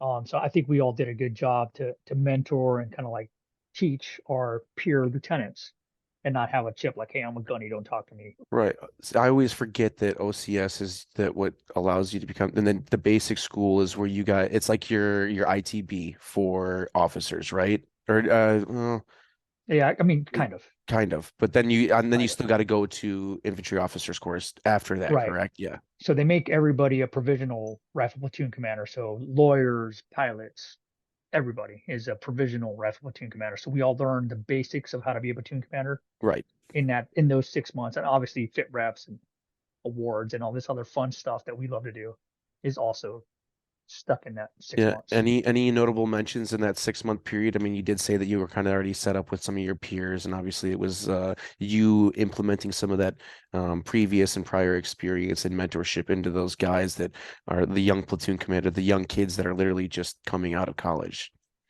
Right. I think it was a really tight knit group of lieutenants. Like so my platoon, third platoon, we were tight. Nobody was hating on each other. Nobody was really like, I want to be number one or anything like that. It was all about like, let's be a good platoon. Let's take care of each other. So I think that we made good friendships. And at the end of the day, I did what I could to make my peer lieutenants, better. Do you think that there was Um, some, do you go think ahead. that there was something that, obviously are they showing you like a different level of respect or looking at you for direction, like knowing that you're prior enlisted? Like, what's that relationship like between you and those other lieutenants? Yeah, right. I was always willing to help, right? So I'd always, if people needed help with orders, I'd help them with orders. If they needed help with anything, I would teach them, or if they could teach me something, I'd take, their advice or input. But at the end of the day, it's a lot of coaching and mentoring. Like, hey, man, you probably shouldn't do that. Like, that's probably a bad idea. Or like, hey, how about you try it like this? Or, gal or whatever. But it's kind of using your influence and kind of using your experience to help coach and mentor from the peer as opposed to being like, that's stupid. I was a gunny. I know Right, better than that. You're an right. idiot. So at the end of TBS, I was given the leadership award for the leadership recipient for the company. Nice. I mean, that's got to feel like um I guess it's like I was gonna say like being the dad, like the guy that's leading everybody else through, and in a sense of like basically your gung ho award for TBS, right? Like the guy that they would most likely choose to lead, in whatever situation. Um, what's the transition like then going to infantry officers course?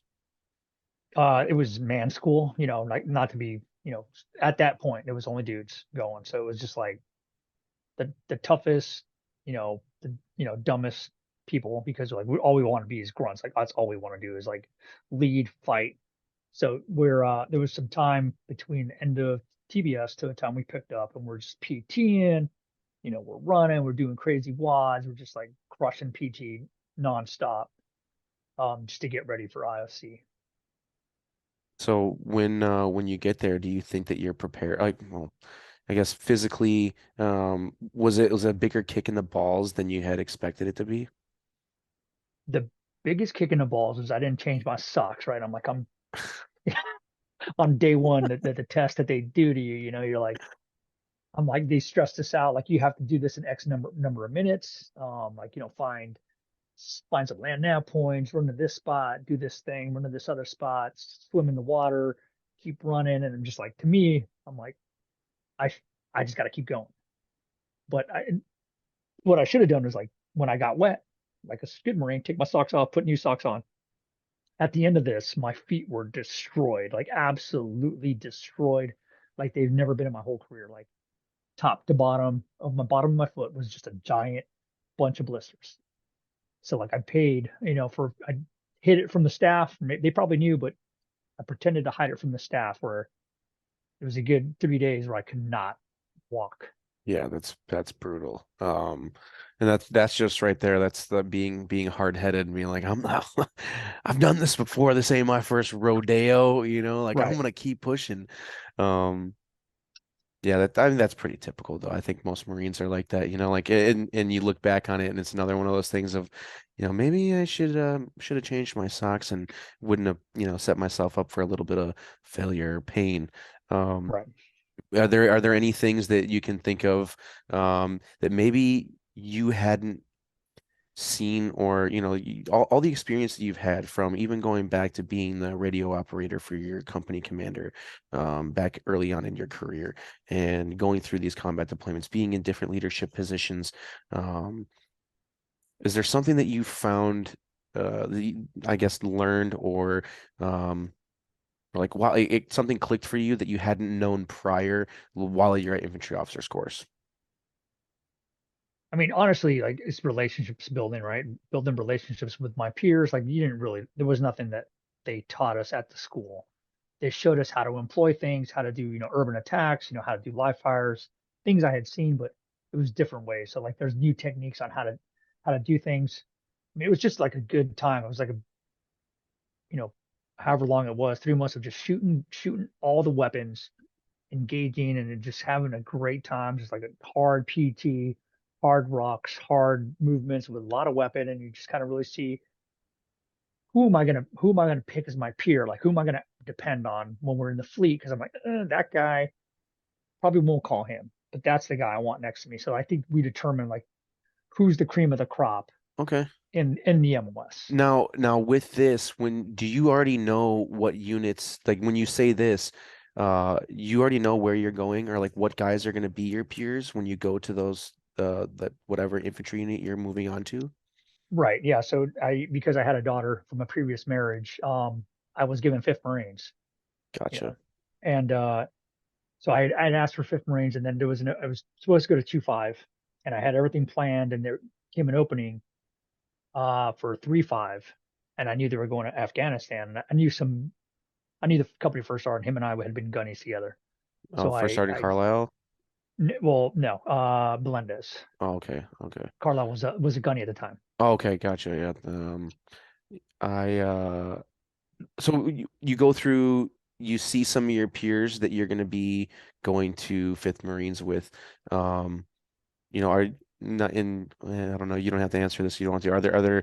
Are there certain people, I guess you already did. You said I'm not going to depend on that guy. This might be the guy that I depend on. We don't got to Right. hit on anything further than that. So you go to 3rd Battalion, 5th Marines. This has got to be what, like 2009, maybe early Exactly. 2010. 10. Okay. Yeah, So they had already gone to like Korea and done Bridgeport and everything. So exactly. you're getting there as it's coming around time to get ready to start doing the workup, Mojave Viper, and then you guys deploy in what is it, October or late September, early October? Right, September. So yeah, I checked in right before in July, right before they left for EMV or yeah. But I was assigned the weapons platoon, and my platoon had already been tasked out. So I was like literally the fifth leader at this point. Try to convince the CO to give me my platoon back, and I would task them out as needed. But he was like, no, um, you're second lieutenant, you'll just do the fifth team. So I was relegated and I understood like, hey, that's the job I'm given. I'll be the best fifth leader that I can be. So, what kind of things, like if everybody's already kind of gone to Mojave Viper, do you get put out in with the platoon or the company stack? Because you're probably in like H&S company and like working in the FDC or something, or how does that No, so work? I was the weapons platoon out of Kilo. So the Kilo, the Oh, four okay, platoons, right? okay, okay, So okay, okay. I should have had my machine gun squad, mortar squad, and assault squad, but they literally took 1/3, gave it the first, 1/3, gave it the second, 1/3, gave it the third, and then Gotcha. I So was they, left with simply the FOs, the scouts, and those guys. So I had like a small fire team of guys who would go and call for fire, gotcha. or do that stuff. Gotcha. So you're in the sense that you're still, I guess in terms of like your training, you're not sitting in the rear at the FDC behind like the COC you're out there, maybe going from platoon to platoon or squad to squad, and Right, you're the guy that's out there calling for fire. You're relaying it right. back to your FDC. Okay. Right, leading, orchestrating the guys, right? So I Gotcha. got a pilot guy, or got that guy. I mean, JTAC and my job is to orchestrate the fact, the JTACs and everybody, and make them work. Be like, hey, engage this, fire that. gotcha. Did you guys have your JTAC established already? Did you have a FAC that was going to be training your workup with you guys and deploying with you as well? We did. We Okay. had all that set, and we were able to do EMV well. Did all the fires exercises, range 400, running the Yep. fires plan for that, and all those Nice. things. So when you get to this point, this is like your first I don't know, I don't want to say test, as a leader, but like a new officer, right? You're running this fist team. Um, Do you see, like, once you guys run through Mojave Viper, that your Marines and the Marines that are in the battalion from Right. obviously you're in Kilo Company, but uh are they prepared for as best as they can be heading into this deployment? On the outside looking in, like only seeing the fires exercises, I have no clue, right? Okay. Like I didn't interact with the Marines, wasn't out doing the village exercises like they're doing, all the scenarios with the role players and whatnot. And I'm like, on a track doing fire. So I'm literally not involved with the Marines in the company. I'm just kind of like an attachment, if you will. Gotcha. Okay. So you're not firsthand seeing like the guys progressing or making Not some at all. changes and figuring things out. All right. Um, so, September comes around, you guys head to good old saying in Afghanistan. What's going through your head and you being an officer, and obviously did you get some intelligence or some like heads up on the environment that you guys were going into before you had gotten there? Yeah, we 100% knew it was going to be hot. We knew it was going to be hot. We understood kind of the tribal structure, and we're reading books, Cup of Tea, Bear Went Over the Mountain, all those Afghanistan type books. Um, and you're trying to read up on the culture. Did you ever read But at the this? I have not. Expeditionary I Eagles. This is a good one by John Poole. I don't know if you I know I'm very familiar with Poole's books, and he's got a lot of stuff on China and Yep, some good stuff. yep, I got all. Um, but at the end of the day, it's like it's another insurgency, it's another war of similar to Iraq in my mind, right? Terrain is different, but similar, trying to win the population and then try to kill the enemy when you can. Right. So you guys get into country. What's your tasking, your initial tasking then? Like how does that play out when you guys get into singing? So the running COC watch, being one of the watch officers and working the fires and coordinating and commensurating grids to like getting the grids and checking them with imagery and like making sure that the 10 digits are the correct or whatever digits we're using for that round. Gotcha. So make sure So that the stuff falls in the right spot. so obviously like what's being relayed over comms and you guys are double checking that like on whatever board that you've got plotted out there to Right. ensure that like they're not dropping rounds or like a GBU on their own position or something. Right. And there's imagery and other stuff that we have to Right. to kind of like make sure it's the right spot. Like utilizing like the G-Boss or like the blimp or whatever eyes in the sky that you have to correlate with that to Right. ensure that that happens properly. There's Um, some also higher level stuff that they use of systems. Yeah, like basically. what?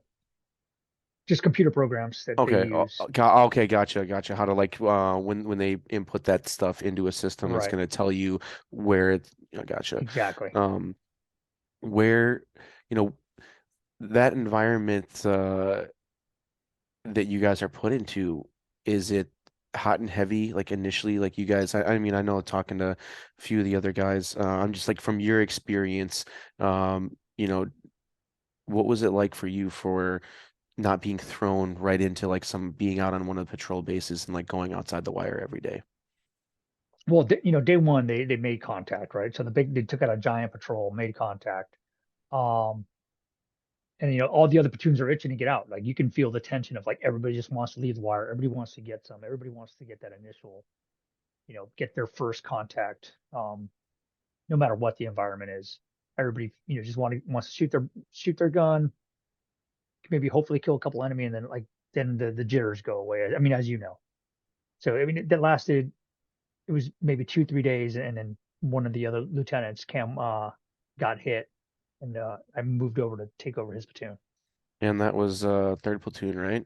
Yes. So what was obviously it's unexpected.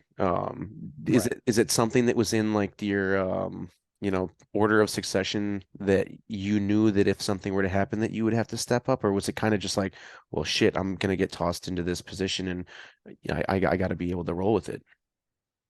I would say never really thought about it, never considered, you don't think about people getting hurt, right? They don't think about your peers getting hurt. You don't think about the Marines getting hurt. You just, when it happens, it's always a shock. So, it was a blow to the company because he was a well-loved lieutenant and, he's still around, but he still got hurt and got hurt pretty bad. So when you get there, obviously this is the first couple of days that you guys are on this deployment. Um, when you're taking over third platoon, what is the morale like within the platoon? Like how are the guys taking this? Can you see um like they're starting to notice like holy fuck, like yeah, this is real. not knowing where they were from the start. It's it's hard to say like are they, how are they? I just know that they were not where they needed to be, right? So like you can tell when a unit is not as aggressive as it should be when it, you know, for whatever reason. So we got past that initial the initial frustration or not frustration, apprehensive to kind of pursue the enemy. The reason that it's apprehensive is like there's under they thought there's IEDs everywhere. So like based off of like the everybody getting hit, multiple things that happened were from IED strikes, not from rounds hitting us, it's from IEDs in the ground. So everybody is more worried about the IEDs. Rightly so. So I don't think the platoon broke out of like mentally until I pushed them out, 2, 3,000 clicks. Thought about it. I was like, the literally enemy can't possibly. I have in place IEDs everywhere, right?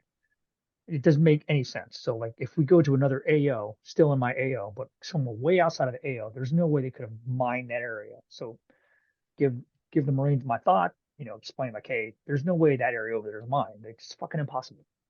So we broke through the IED belt, if you will, and we took over another area's house. Gotten a good firefight getting out there. But at the end of the day, once we got out and we saw like we started maneuvering all over the place, like guys are running wild. Because there's literally no IEDs over there. So, and So then that's meant when you can really like, because that's like the big, and not to cut you off, I right. No, apologize, yeah, but that initial shock of like the IEDs and knowing like you're contemplating, is my next step going to be my last? correct. That mental, that mind fuck is a bigger weapon or tool than, getting shot at by a machine gun, because Right, that everything's slow and methodical at that point, and that sets you up to put yourself in a position where, okay, now, like, yeah, we're sweeping, we're in the open, we're on, like, the other side of this, whatever, right, you're opening yourself up to start taking contact, and then it's like, well, shit, now what do we do? We just start, running, stop where we are, try to get as low to the ground as possible and not right. get shot, because I can't move in either direction thinking there's going to be an IED. um when you start to see, like, I guess, I don't know if you want to call it, the reins come off, or like the leash gets, the length of distance you allow the Marines to push out, um do you see a change in how they come together as a platoon, or like each individual squad, and their capability of fighting back with the enemy once you guys get outside that IED belt? Right. So every platoon, every squad, sorry, every squad had its own it's each squad was different. One squad was apprehensive, one squad was methodical, one squad was careless to a point, like not belligerently, but every squad was different. So I would mix them up across the AO, and I would give them different tasks to push them in their worst. Like if one was too aggressive, then I would make him like check a lot of houses over here. I would do things to like mitigate his aggression. Um, or push like, hey, I really need you to check the house that's like way the hell at the edge of the AO. Like that's the house I want you to check because he doesn't like leaving the 500-meter area. Like if you don't tell him, he'll just stay within 500 meters of base. So like, no, man, I want you to go check that house in that corner, way the hell over there. Tell me who's inside that house. So it's just trying to find ways to break them out of their mold and to see that, hey, I can accomplish whatever I want. Like the enemy can't constrain us. Like he literally can't. Yeah, We're Marines. We're gonna like do what the hell we want on him. We're gonna impose our will on the enemy. that's with doing that and being in that position of, you're the platoon commander, you're making these decisions to push Marines out in, certain areas, and it's a mission that has to be done, right? Are there, this is a big one, because it's hard to, one, ask the question, and I'm sure it's hard to answer. Are there other times through this deployment that, you know, do you think you either made a wrong decision in going a certain route, or having certain Marines do something that resulted in, you know, a negative situation coming from that? 100%. 100%. So yeah, early on, again, it's like I think my first platoon size patrol. maybe I think it was two squads. So I'm going to call it platoon size patrol. Maybe third or fourth day as platoon commander, and we had planned a route like we're going to break through the IED belt, and we had information that there was an IED along the route. So I was like, we made plans to cut cut the route before we got to that house that had an IED in front of it. So we're patrolling. I had a squad leader. He had the route. Like it was his patrol. I was towards the middle of the back of his squad. Um, but he had the route. And he had the directions. He understood where we needed to go. As we're patrolling, I'm like, we're fucking close to this house. I'm looking at my map. And I'm like, oh, looks fucking close. Like I'm pretty sure we're getting close to the ID. And I'm torn between like, hey, stopping the patrol and letting the sergeant lead, right? So like letting him lead his patrol. So I didn't say anything, even though I had a gut feeling that we were way too close to the IED. And we hit the IED, and I had a triple amp, triple amputee. He lived, but at the end of the day, like I, beat myself up for not saying something, not stopping the patrol. So after that, I think that was kind of the transition from not them not being my platoon, like not to make an excuse, but it was kind of trying to manage the relationships of new squad leaders Yep. and not to be like overbearing and be like, no, you're gonna do this my way. I'm the lieutenant. You're gonna stop right there. Like I'm trying to like let Right. them grow. But again, I should have stopped them. That and that's a difficult thing to wrestle with because I know that it was a different platoon. It was on my first deployment as well. It was not my platoon commander, but um, they kept telling us, do not patrol at night. Stop patrolling at night. Do not go outside the wire at nighttime. Um, and don't go up on do not go up on this ridge line. Like I don't care if you're getting it. Anyways, made the decision to do that, and of course, it resulted in KIA, and it was like, um, like those things like that, thinking that you want to, like, I don't know, either be overzealous and push out and do something more, and be like, well, they don't really know what we're talking about. We're here every day, like we know the environment. But and then also being too reserved and staying back and not saying something and not want to create like step on people's toes and make it where, man, I don't want I don't want a Lieutenant Garcia coming out and patrolling with us every single time he's on my ass about doing this, doing this, doing this. I know what the fuck I'm doing because you've been in that, and this is where I think that it's different, and why I want to talk about these things with you is because being a previous enlisted Marine, and not only that, you'd already gone on multiple combat deployments as an enlisted Marine, and been in those shoes before of that squad leader or of the platoon sergeant, and now you're thinking like, did did you revert back to times that you were in those junior leadership positions as an NCO or a staff NCO and incorporate that into like, fuck, I wouldn't want the platoon commander doing this to me. 100%. 100% tried to be the best lieutenant that I would have wanted, when I was, other ranks, right? So like trying to empower my NCOs, trying to give them the freedom to, you know, plan their routes, plan their patrols, plan their missions, as long as it aligns with my vision, my tasking. They ran their own squads. I wasn't, just telling them which direction it was all. I'm telling them, okay, I need you to patrol this AO. If they had a specific mission, I'd give them their specific mission, but it was their patrols. Yeah. Um, did you, I mean, was there a certain point? Because I know, like, it was, probably up into January, from October to January or October to December, that it was pretty intense for you guys, pretty rough for you guys. Um, was there a certain point that, on that deployment that things started to shift and you guys knew that you were taking the upper hand and you were in control of the AO? To me, from looking at it, it took me October to get the platoon where I felt like we were doing well, like we were fighting, we were doing the mission, whatever I gave the squads, they would do it. So they were at the point where I could just, I was going out with a patrol either once a day. Like there was no day I didn't go out. I'd go out with a squad, one direction, no matter what. I really needed to learn the Marines, and they needed to understand the way I thought. Because if I tell them to do something and they don't understand what I'm telling them to do, usually you can learn this in training, but in combat, like if I tell you to do something, you have to do how I'm telling you to do it. So it took me a lot of influence to be like, hey, when I say this, this is how I want you to do it. Or I'd pull the squad leader aside and be like, hey, this is what I think. Like, if we're going to get hit right now, where do you think we're going to get hit from? And I'm like, I think we're going to get hit from that direction. I feel like you should put machine guns right here. And then they do. And sure enough, we start crossing and we get hit from that direction.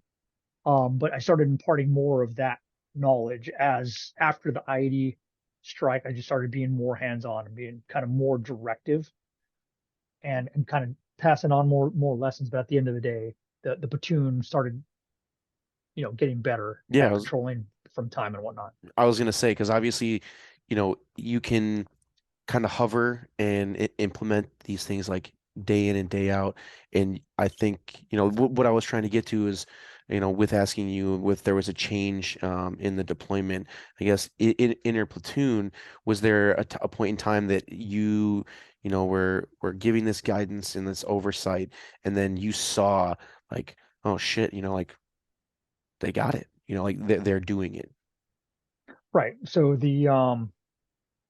but when you work with a set of guys, like you can see their progression, right? Like you understand. Like I wasn't if I didn't trust a squad, I would be with that squad every day. You know what I'm saying? Like I'd be with that squad leader all the time. But that wasn't the point. Like I would go with whatever squad. If I felt like going in that direction, I would go. If I thought we were going to keep getting hit from the east, I would go out with the squads going to the east, no matter which squad it was. Regardless if it's my least aggressive sergeant, I'm going with him to the east. Um, so like I felt comfortable with each of my squads, felt comfortable with the Marines that they were going to do what they needed to do. But I think what you're getting at is like when did I know, right? Um, so in October on Thanksgiving, Lieutenant Donnelly was killed. So that day we were at Thanksgiving, we had gone on a patrol, we had done something earlier in the day, and we had already done all our stuff for the day. Like both squads had gone out, and we had kind of had a rule of two squads go out no matter what. Every day, two squads go out.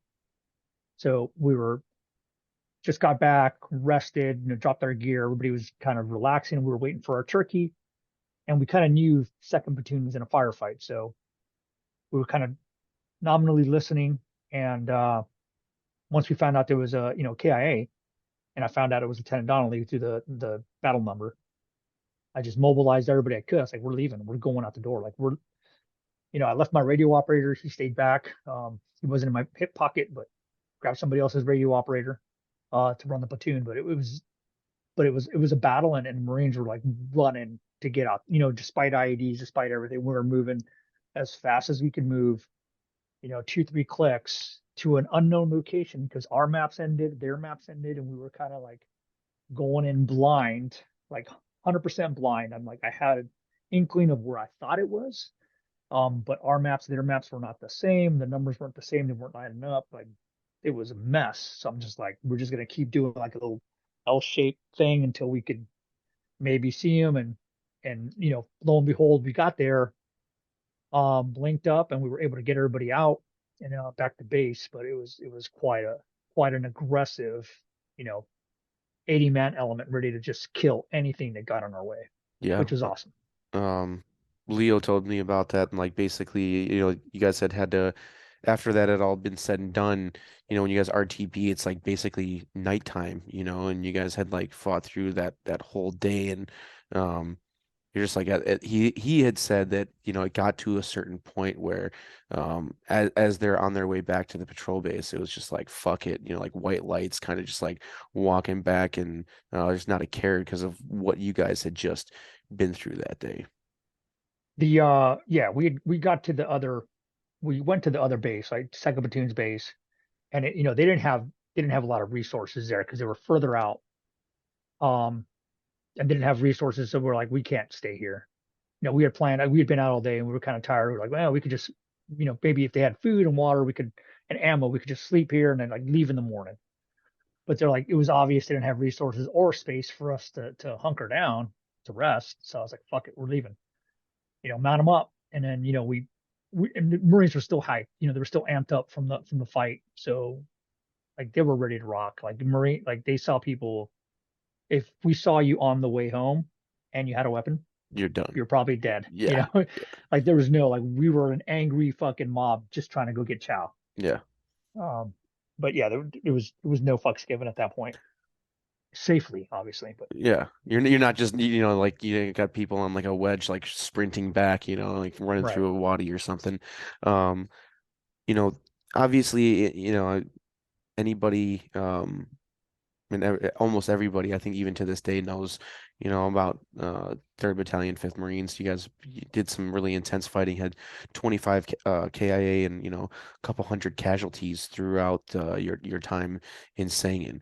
Um, what's one of your biggest takeaways and things that you have used from that deployment to, I guess, gives like points of leadership and lessons, or maybe even just like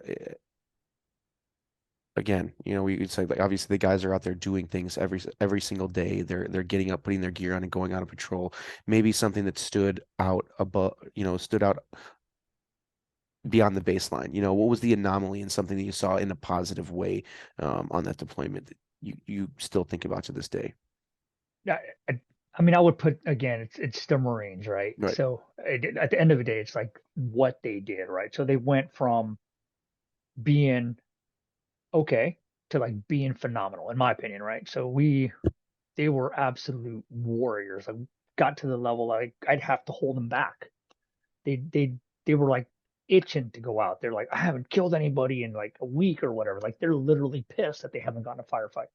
You could see it. They're like so angry. They're like, I haven't seen enemy in 2 weeks.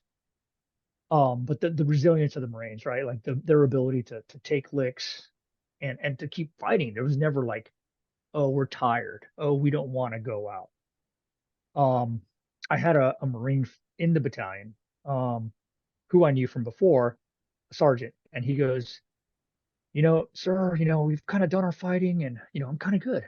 I'm good for now. I'll stay and watch your base. And I'm just like, you fucking serious? Like to me, part of me died. Like I'm like, I want to go out. Like I want to go out nonstop. I'm not. If there's enemy out there, I want to fucking kill them. Yeah. And my Marines, they were bred to fucking be killers, Yeah. and they did it. We went down and we worked the AO for India for a little bit. They were unable to get past a certain area. We went down and we wrecked shop in that area. Like we were fucking just killing everything that moved. Like they just that was our bread and butter, the green zone. We loved it. We went in and just wrecked shop. It was awesome. Yeah, I've got a pretty, Leonard gave me a pretty in-depth story about that, talking, I mean, even Phil too, Sergeant Mack, he's like wild, wild guy. He had some fucking cowboys in 3rd Platoon for sure.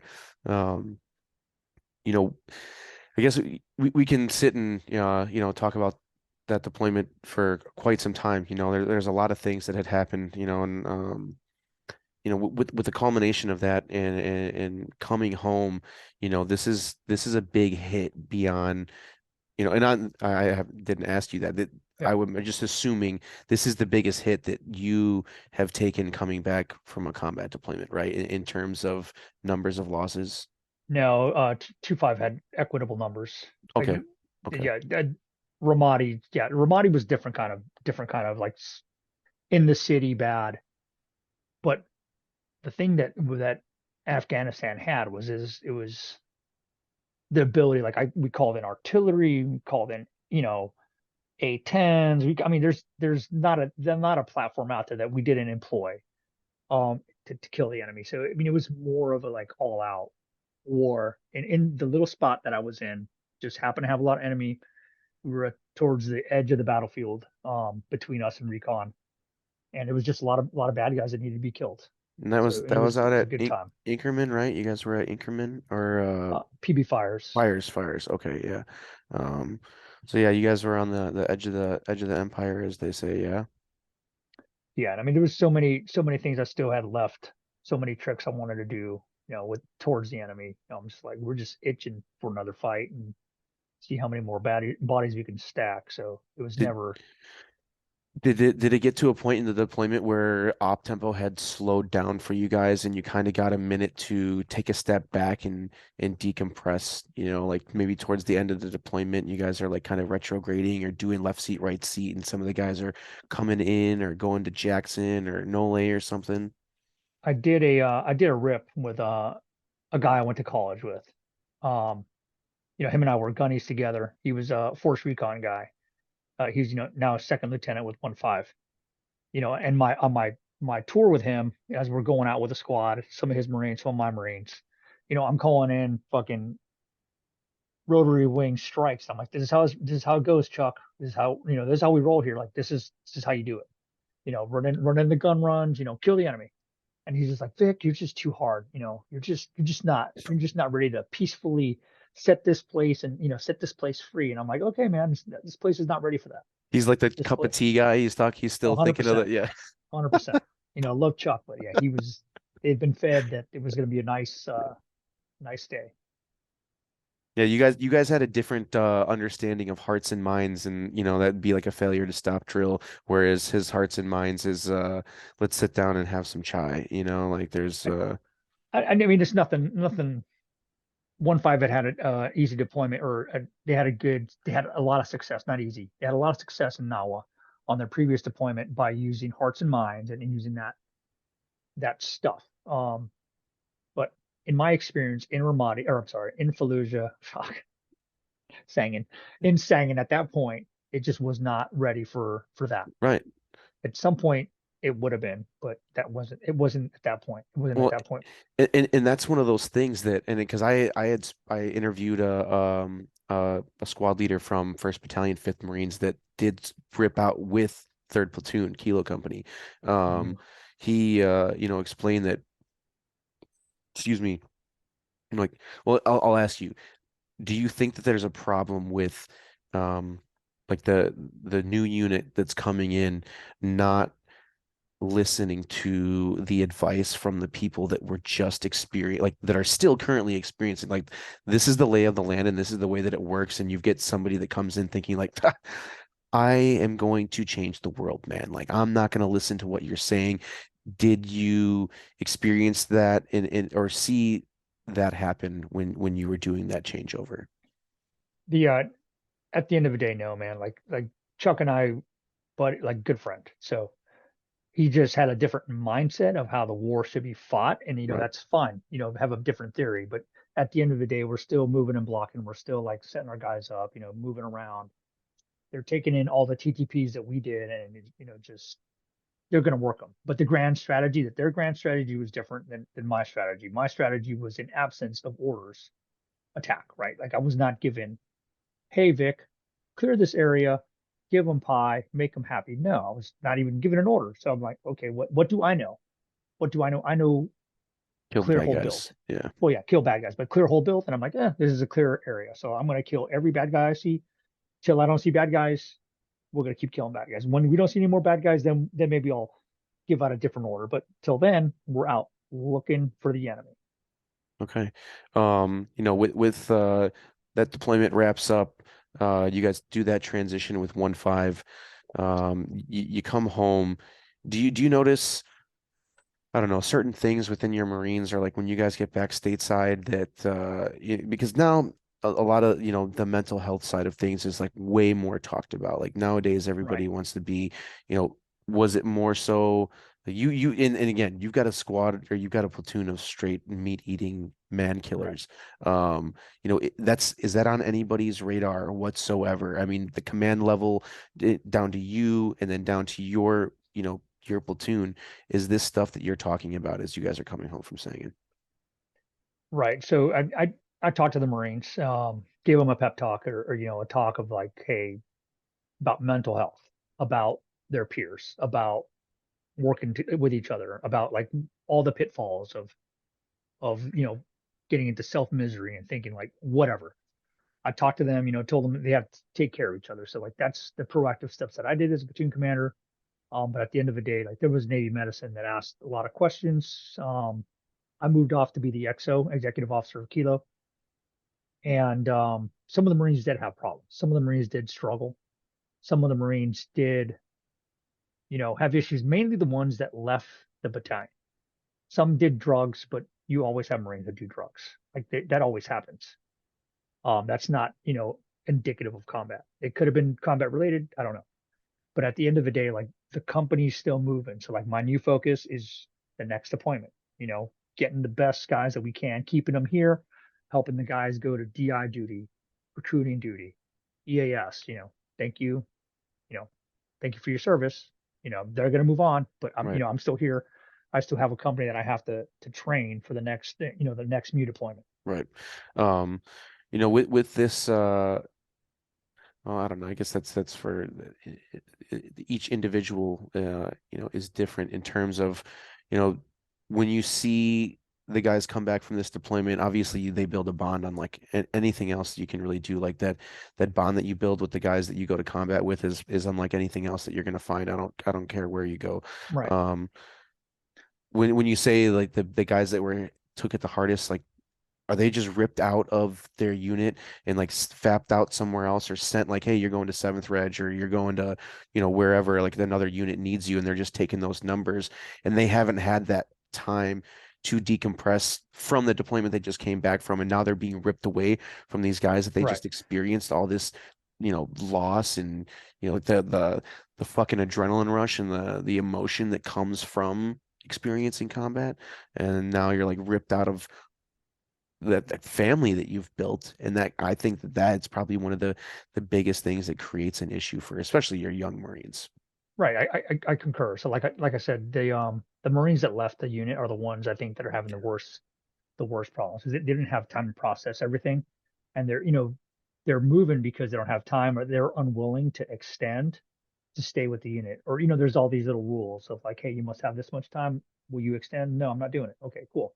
Go to 2-7 or go to 3-4 or wherever. They're gonna push you somewhere else and get another pump out of you. So yeah, Yep. that's the hard side of being a young enlisted Marine. And when you think, at the same time you think better and you're like, no, I'm just gonna get out, but you could have extended and stayed with your boys, Yep. you know. So but it's not knowing what you don't know, and I'm not saying it's not their fault, but there is part of like where you're given an opportunity to stay. Yeah, it means 4 more months in the Marine Corps. You stay, add 4 more months. What's 4 months Yeah. in terms of like you're still with your boys?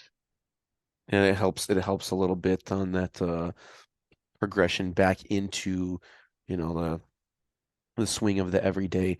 Uh unless you've been there, that's the thing is like trying to make some of these guys understand that behind the being there for each other and that camaraderie that we experience, the brotherhood and like um it all dissipates as you get out, and I can't imagine because I was fortunate enough I stayed with the same unit for all three deployments. And I signed a 5-year contract. So um it's like Sounds smart. yeah, yeah. If they would have had a 20-year contract, some fucking recruiter sat down and I was that guy that like, and I regret it now getting out. I think everybody does at some point. Um, I was like, if I'm gonna do 20, like I'm gonna be a fucking lifer. If they would have put a 20-year contract in front of me, I would have fucking signed it. Oh Um, yeah. but obviously didn't stick, and there's obviously things that came down and made the decision to leave. But you become the XO of Kilo. Um, you guys are getting ready for a Mew. Uh, and again, I'm not trying. There's a lot I No, want to get no, in, you're and I good. don't want to take up too much more of your time. But through these things, you get a shift now. Kind of like when you got to go to be at OCS as an instructor, right? Now you guys are going on a Mew. You're like able to. I don't want to say you throttled it down because like we're not going to combat, so training doesn't need to be that standard doesn't need to be upheld. But does that give you also the ability to kind of take a step back, be involved with the family, or take some personal time to do things on your own? How does that work for you? No, I mean the XO and the company gunny are like the hardest working people in the company. Like if the company commander is out working you, then you're doing something wrong, right? So it's super late nights. And at the end of the day, you're like training the men or Marines to be ready for war. Like yeah, yes, they tell you you're on a MU, but you don't know if you go on that MU, You're if gonna you're going in country, you never know what's going to happen. So like right. you don't train to the lowest denominator. You train for war. It's what we do. Like, as you know, like, we were training for war. Honestly, I had a lot of the Sangan vets that were still there, and we went to 29 Palms, made a package. We went on our own, and we had some of the best shoots, live fire ranges. I think STZ sometimes were a little bit, on the cusp. Like you could Yeah. feel the rounds from the support by fire, and just felt the adrenaline was good. State Farm. Yeah. It was like some Like legit, rounds like literally ripping right over your head or like as you're going to shift fire, they could be like, basically. yeah, yeah. I've Yeah, been but I'm like, we were pushing the envelope. Like our ranges were. Luckily, no one got hurt, but it was like it was professional. It was like it was these guys, Sangin guys that I could have, conquered the world with these like 40, 50 guys that I had left. yeah. And then that's a cool thing to be able to see because I'm sure command staff and like other people that hadn't seen like a display of like controlled chaos like that before. Excuse me. Seeing this group of guys that are combat experienced, with each other, like it's a group of people that they're familiar with, and they're out there like running 400 or like doing, whatever range it may be, and Right. it's like this perfect display of like them being able to coordinate everything properly, and from the sport by fire to the breach to running up and clearing the trenches and shooting rockets, and it's like, wow, that was fucking beautiful. Right. So the lieutenants, I mean, it was a company package, and the lieutenants, each of the lieutenants, new lieutenants, ran with the same platoon.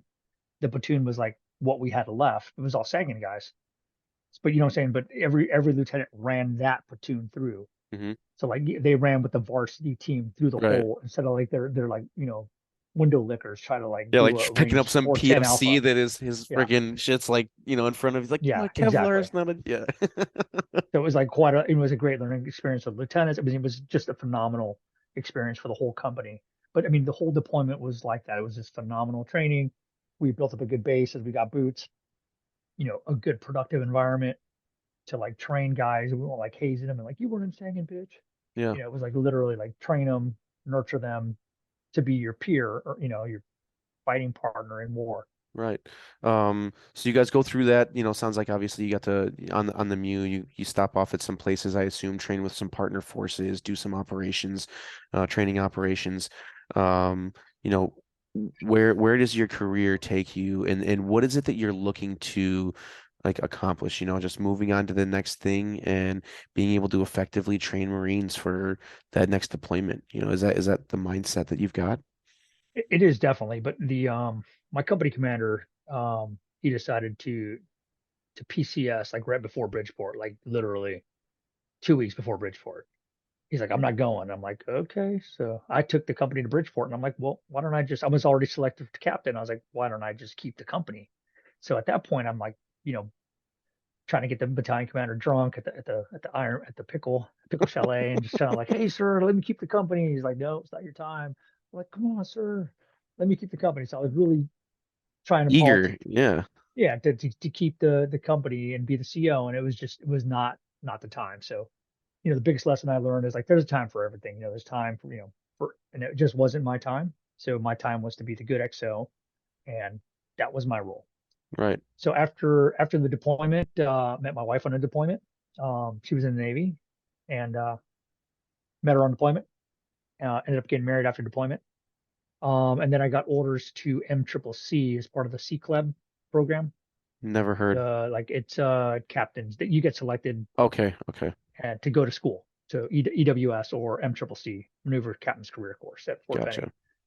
So I went to Fort Benning, and I did the Maneuver Captain's Course, and I saw an opportunity to sneak into Ranger School, so I snuck into Airborne and Ranger School, No shit. yeah, before heading back home. So does that mean that you have a scroll or a tab? Like, how does that work? Because you like if you complete Ranger School, you get like, was it a tab or a scroll that they give you? I The forget. tab is Oh, the thing. The scroll would be what you get if you're in a battalion. Like battalion. that goes Okay, on okay. the right side. Gotcha, gotcha. And I'm curious, is there anywhere on the Marine Corps uniform that you are able to display that? Yeah, No, yeah. So, it's like, yeah, whatever. Just another certification or whatever to add to yeah. It's the just, I mean, binder, it's a school, right? Yeah. It was a dream I had for years, and I just saw an opportunity to do it, so I went through. That's pretty cool. You don't hear a lot of guys the ability to be able to do that. Now, this captain's course, is this like company level oversight and like maneuvering platoons and kind of doing a larger scale thing, incorporating combined arms and the Exactly. whole full spectrum? Exactly. Okay. Yeah. So it is the Marine Corps doesn't have a strictly infantry course for captains. They They use the Army. It used to be called Infantry Captain's Course, and now they call it maneuver because they added tanks. So we cover all level of operations from straight infantry to like brigade with tanks and employing tanks in the defense and kind of how do you do that? So the Army has a really good school. It's not like we don't ever go to the field. We just talk theory and kind of a lot of planning, but it's a great school. Gotcha. Okay. Um, what is, that I assume that you're going to be a company commander, like after you pick up captain, why wouldn't you be? Right. Now, are you still staying with 3rd Battalion, 5th Marines, or once you pick up captain, are you sent somewhere else? No, so right. So I PCS'd to Fort Benning, and then from Fort Benning I got orders to MCRD San Diego. Oh, shit. So company commander for Recruit Training Depot. Right. Well, but yeah, you work your way up. Yeah, series commander, company Okay, yeah, commander, okay, gotcha, gotcha. and then Um, operations officer for the battalion. Gotcha. And I assume again, like that's a 3-year uh billet or station, duty station. It is right. Yeah, it's rewarding and had the most time when most fun when I was a series commander because like you're with the guys and you're able to influence them and kind of mentor and coach the young drill instructors to be, to look after the recruits and be a mentor and leader as opposed to just being like, hey, I'm gonna crush you. Right. Now, I asked you this, with when you were at the basic school, and the way that these young lieutenants like look up to you, but being, I think in general, like does the things that you experienced, right? Being a Mustang, did that hold weight in like a different I mean, I think I can answer my own question in saying yes, it does, but I want other people to hear that on like the respect that maybe people see and like knowing that you're, like a seasoned and I assume decorated combat veteran, um, at multiple, positions of leadership. When you're at this point in your career, do you think that being a Mustang of your stature, um, like people knew who you not like you're all that famous Victor Garcia, but Right. amongst your peers or amongst like the people that you're around, um, did people look at you differently or like hold you to a different standard because of the fact you were prior enlisted? I don't really know. Like, like all I worried about was my Marines, right? So like make the best series, have the best company and just try to make the Marines understand like what's the right thing, why are we doing this? Why are we trying to be the best? We're not trying to be put the best recruit out there because we're trying to win something. Like I'm trying to put the best product out for the Marine Corps because that's what we're told to do. Like I want to have the best recruits, want to have the best trained, Marines that we put out to the fleet. That like, yeah, those guys are golf trained. Who trained those guys? Those are fucking golf company Marines. So it was more of like putting out the best product. So whatever mission you're given, you do the best at that mission. So at the end of the day, it didn't matter like what I'd done. I didn't go around saying, "Hey guys, look at my stack," or Right, right. "Hey, when I was in Afghanistan, when I was in Ramadi." Like that's not who I am. I'm like, you get to know your Marines and you look out for them. Like, hey, this guy needs time off. This guy needs to go. This guy needs to, you look out for them and they'll take care of you. They'll buy into what the mission is if you take care of them and they understand that we're all there to do something together.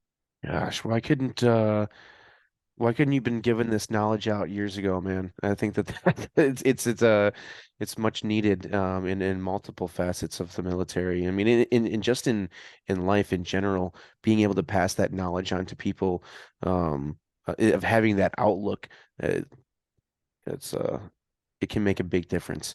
And I think a lot of people overlook that small shit of being an advocate for your Marines or your men or your police department or your fire crew or whatever it may be. I think everybody could take a little slice of that pie.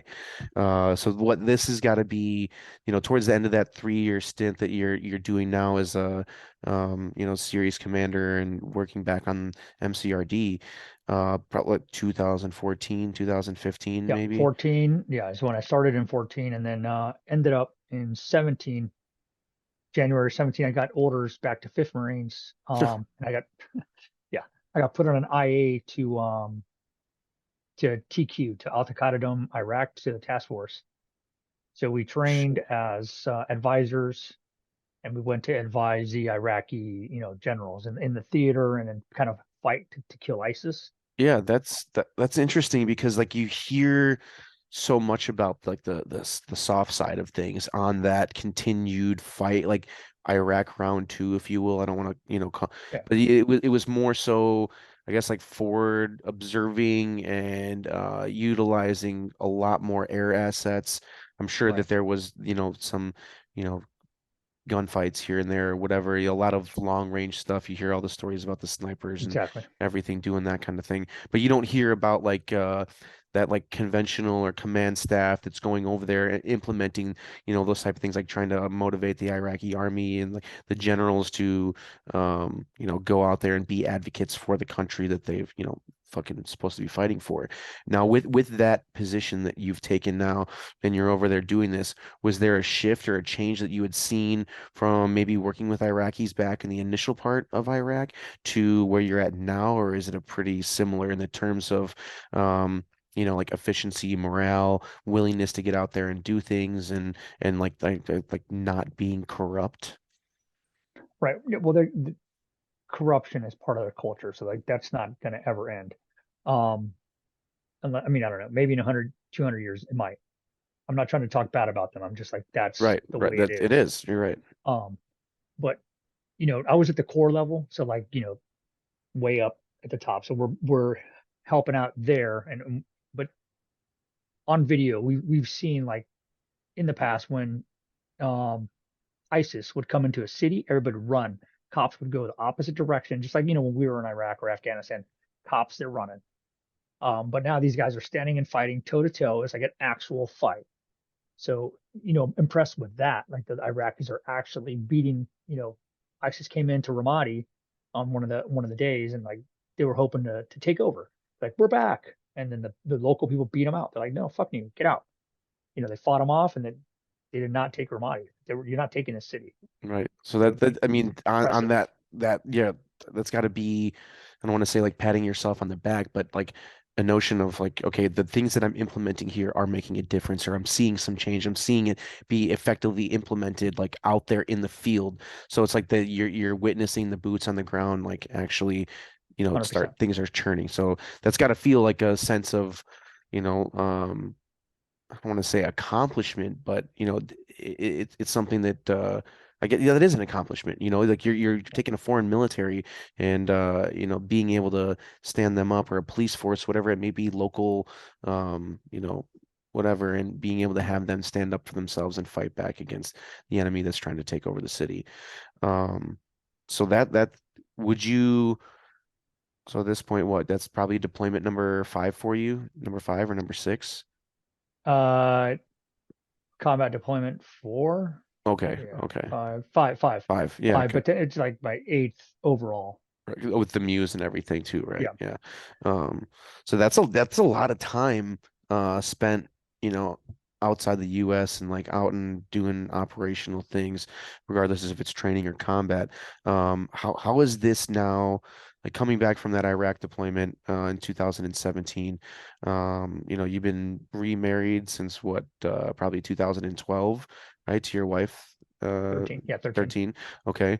Mhm. Um, in 2013 you guys are married. How is it starting to take a toll on anything, or like do you guys have more kids? Do you notice that you're spending, X amount of time away from the family? Are you trying to make a shift into being more involved, or like back staying stateside? I would the All Blacks book, right? Like whatever book, the rugby book, you've heard of it, like the All Blacks. I don't think so. Okay, it's a book on leadership, but it's like the rugby team, the All Blacks, they're like the best rugby team ever. Hold on, I'm gonna write that down real quick. The All Blacks rugby book.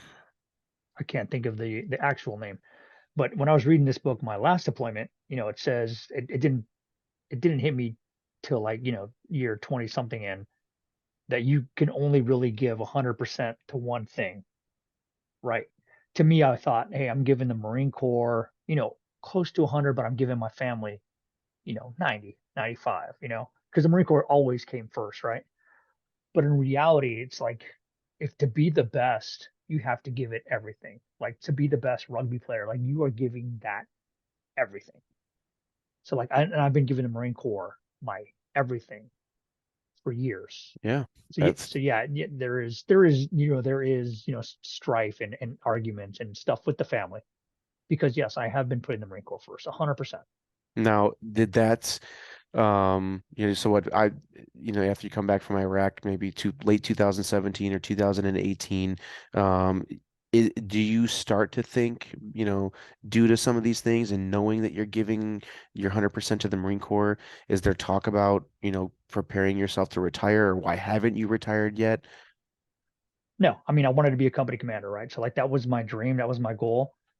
Um, my wife, she understood that and she supported me to like that's what makes me tick. Like I want to lead Marines, ideally in combat, but if that doesn't play in the cards, then that doesn't play in the cards.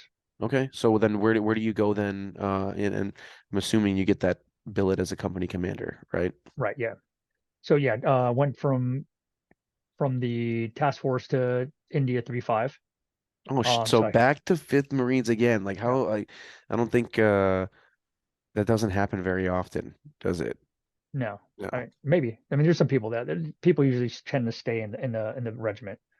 So company commander, we did a mechanized company, and we had a successful deployment. Had a great workup, and I knew that company was ready when we did range 400, right? And watching the absolute madness that the platoons unleashed at range 400 I was just like I knew like even though we weren't slated for war, like they were ready to attack anything that got in our way. Yeah, because did you guys go back to Afghanistan in like 2019 or something? No, we did not. We Okay. Or maybe just that a was new deployment.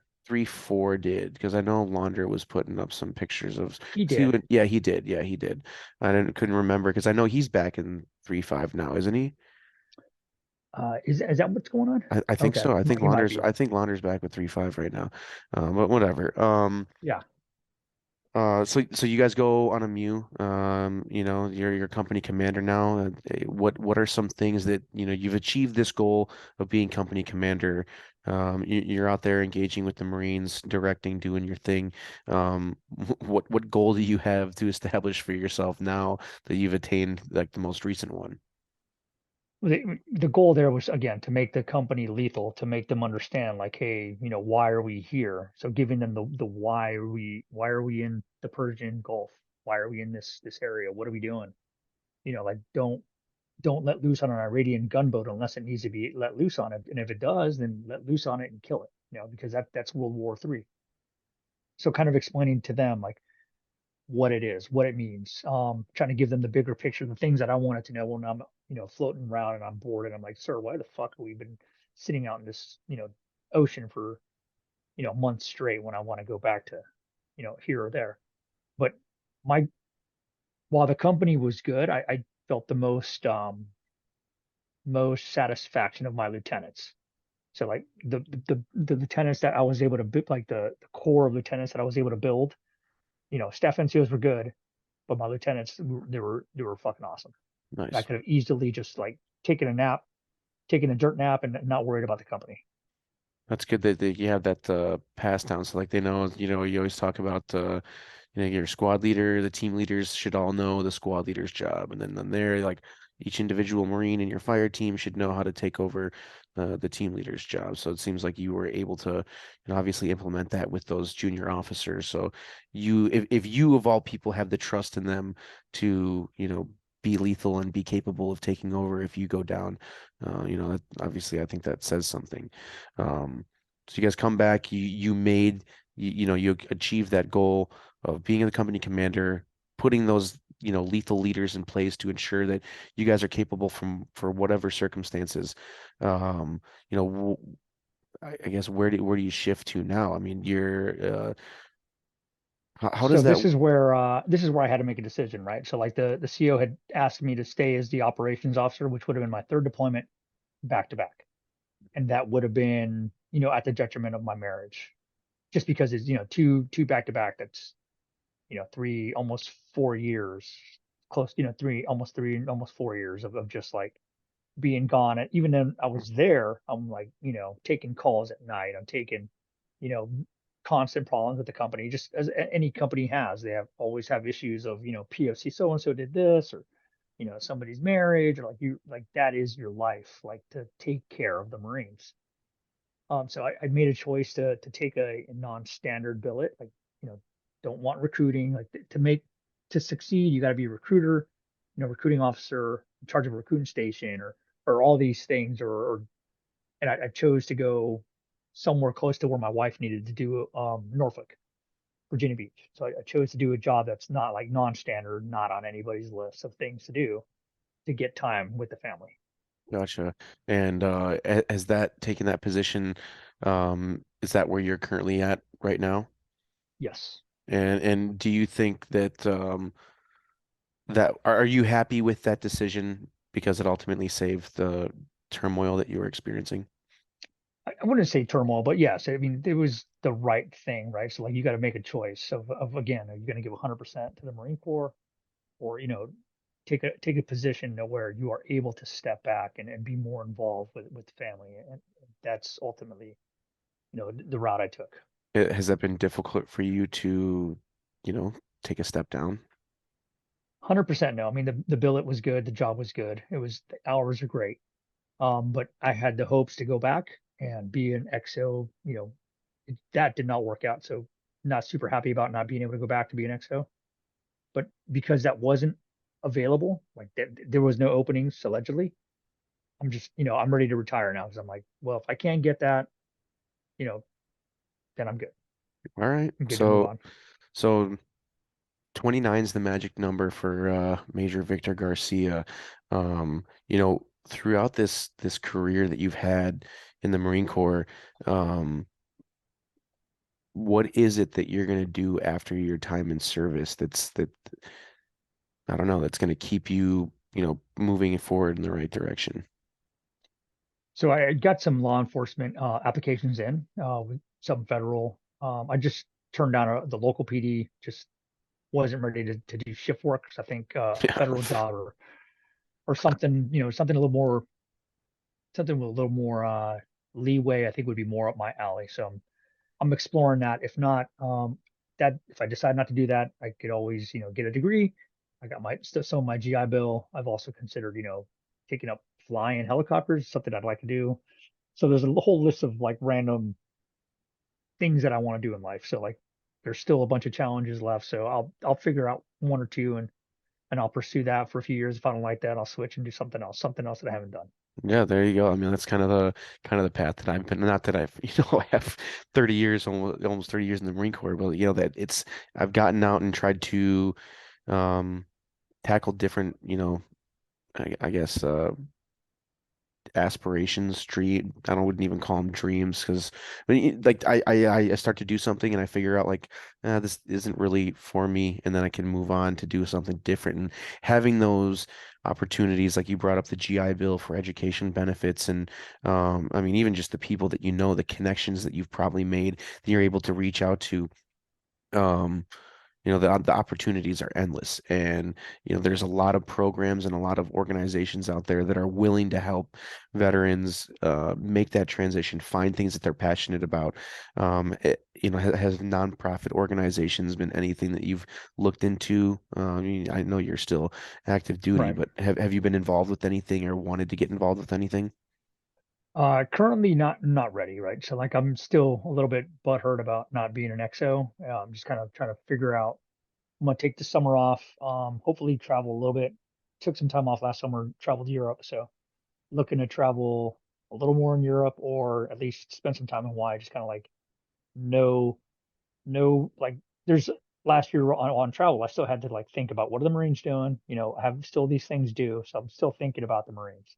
So Gotcha. now it'll be nice to just kind of No strings have no attached. worries, no job to go to, making decent money. But now if I work, it's because I want to work. I mean, kind of like I've been working because I want to work for the last few years. It wasn't for the pay. It's like it's for the Marines. It's for the mission. But now since I'm closing that door, I'm gonna figure out what door I open. All right. You know, if you were to take this whole journey that you've been on, right, and Kind of like I had said, like, when you're on those yellow footprints, did you ever think that you'd be back as a drill instructor?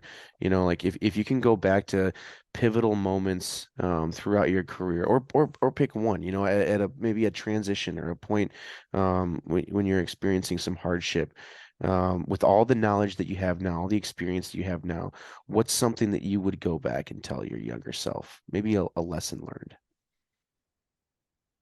The a lesson learned, like realistically, if I could go back to the 90s me and kind of show me the bigger picture, I think it's harder for like an 18-year-old without direction, 19-year-old to really focus, right?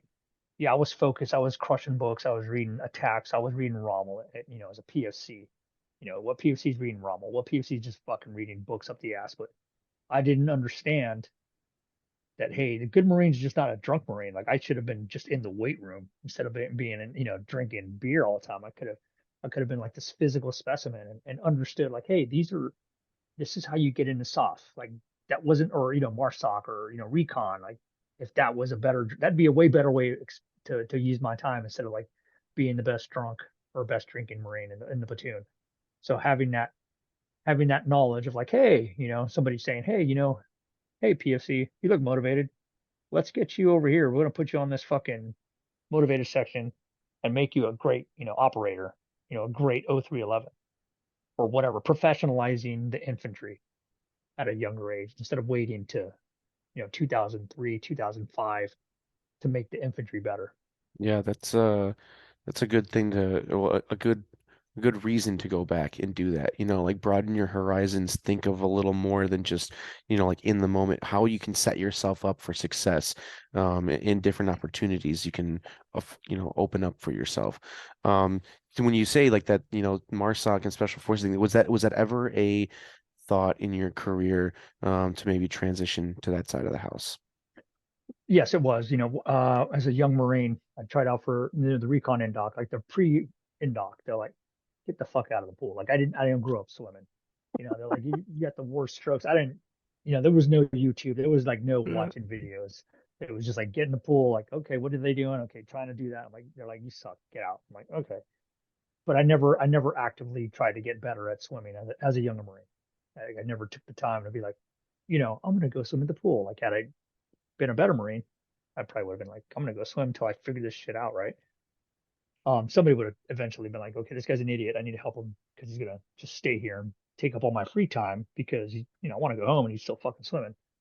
Um, as a lieutenant, I also looked at, wanting to try out for MARSOC and just chose to get married over that instead of like, hey, I'm a dip, I'm gonna go try this thing out. So it was kind of a strategic choice to not go. I had hopes to go to recon after I went to Ranger, and that just did not work out with timing in the depot. So and after that the window closed Gotcha. for special operations or reconnaissance. And, I and, and actually in I terms of actually I actually inquired again as a major if I could pass the indoc, will they take me? So I kind of explored with the people I know if Yeah, they'll let me do the you're a fucking madman, dude. if they let me go to BRC at 36, 37, and if I can pass it, will they let me be an XO of recon? They're like, nah. Well, that would have been a cool opportunity if you'd been able to do that. Um, so yeah, going back and thinking about those opportunities because that's something that I do, and I won't take much more of your time, Okay. but like it's always easier to like they say hindsight's 2020. You're like, man, I wish I would have made this decision. I mean, I even remember in ITB when we're sitting there and before we're getting ready to graduate, they got this like freaking dude with like no boot blousings essentially and this like low rag haircut that basically like I was like, who the fuck is this guy? And he's wearing some like gaiters or something and his covers like sitting up on his head. He's like, any of you guys want to come try out for recon? And I'm like, man, I was like like my arm was like almost doing like raising up, and I never did. And I always regret not taking that opportunity. And when the MARSOC recruiter was in 29 Palms, looking for NCOs, I was like, I had already set in my mind that I was like, I'm gonna go to college, I'm gonna smoke weed, I'm gonna sleep with as many women as possible, and shit like that. And it didn't even pan out, to end up being like that. But I for like. gave up on these opportunities, and I look back and I regret like one, getting out of the Marine Corps, two, not taking advantage of more schools and, different programs, and then not trying to take a jump into doing something outside of my comfort zone. Um, and I do my best to like move forward from that and not hold on to it, but it's always in the back of your head thinking about what the possibilities could have been if you had taken those opportunities, or it passed to school or gone, whatever. It's hard to sit back and wrestle with those things sometimes. I would say that, you are where you need to be, right? Like you're where you need to be. Like whatever life choices you made put you and made you the person you are. So like same way, like I wouldn't change, like fundamentally wouldn't change anything I've done. Like yes, I would have liked to have been a more focused, more physically fit Marine, right? I'd love to have told myself to do dynamic stretching, 20 years ago. So Yeah, I'm not like my body's not all fucked up like it is now. Not that it's bad, but like things that we know now, like yes, of course we would like to know it, but at the end of the day, every bad thing that's happened to me makes me who I am, makes me a better Marine. Like not saying shit for Dominguez to get blown up, being a triple amp. I've learned a lot from that. And yeah, I passed that lesson on, and I'm not scared to pass it on because it's better if everybody learns from me than they learn on their own to like pay attention. See something, say something. yeah. So there's go ahead. Sorry. What? No, trying to think of like, the way like, are you prepared for this next step? I mean, there's so many things that you can do, but like, have you been trying to like you're a month away from, getting ready to make that transition. Um, are you scared? That's No, not no, at all. no. I know that's like a silly, but to think about like you've dedicated so much of your time to this organization and like being the guy that like, oh, I guess I'll answer the call. Like I need to be here for the Marines. I need to stick around and continue to be a leader in all these different ways.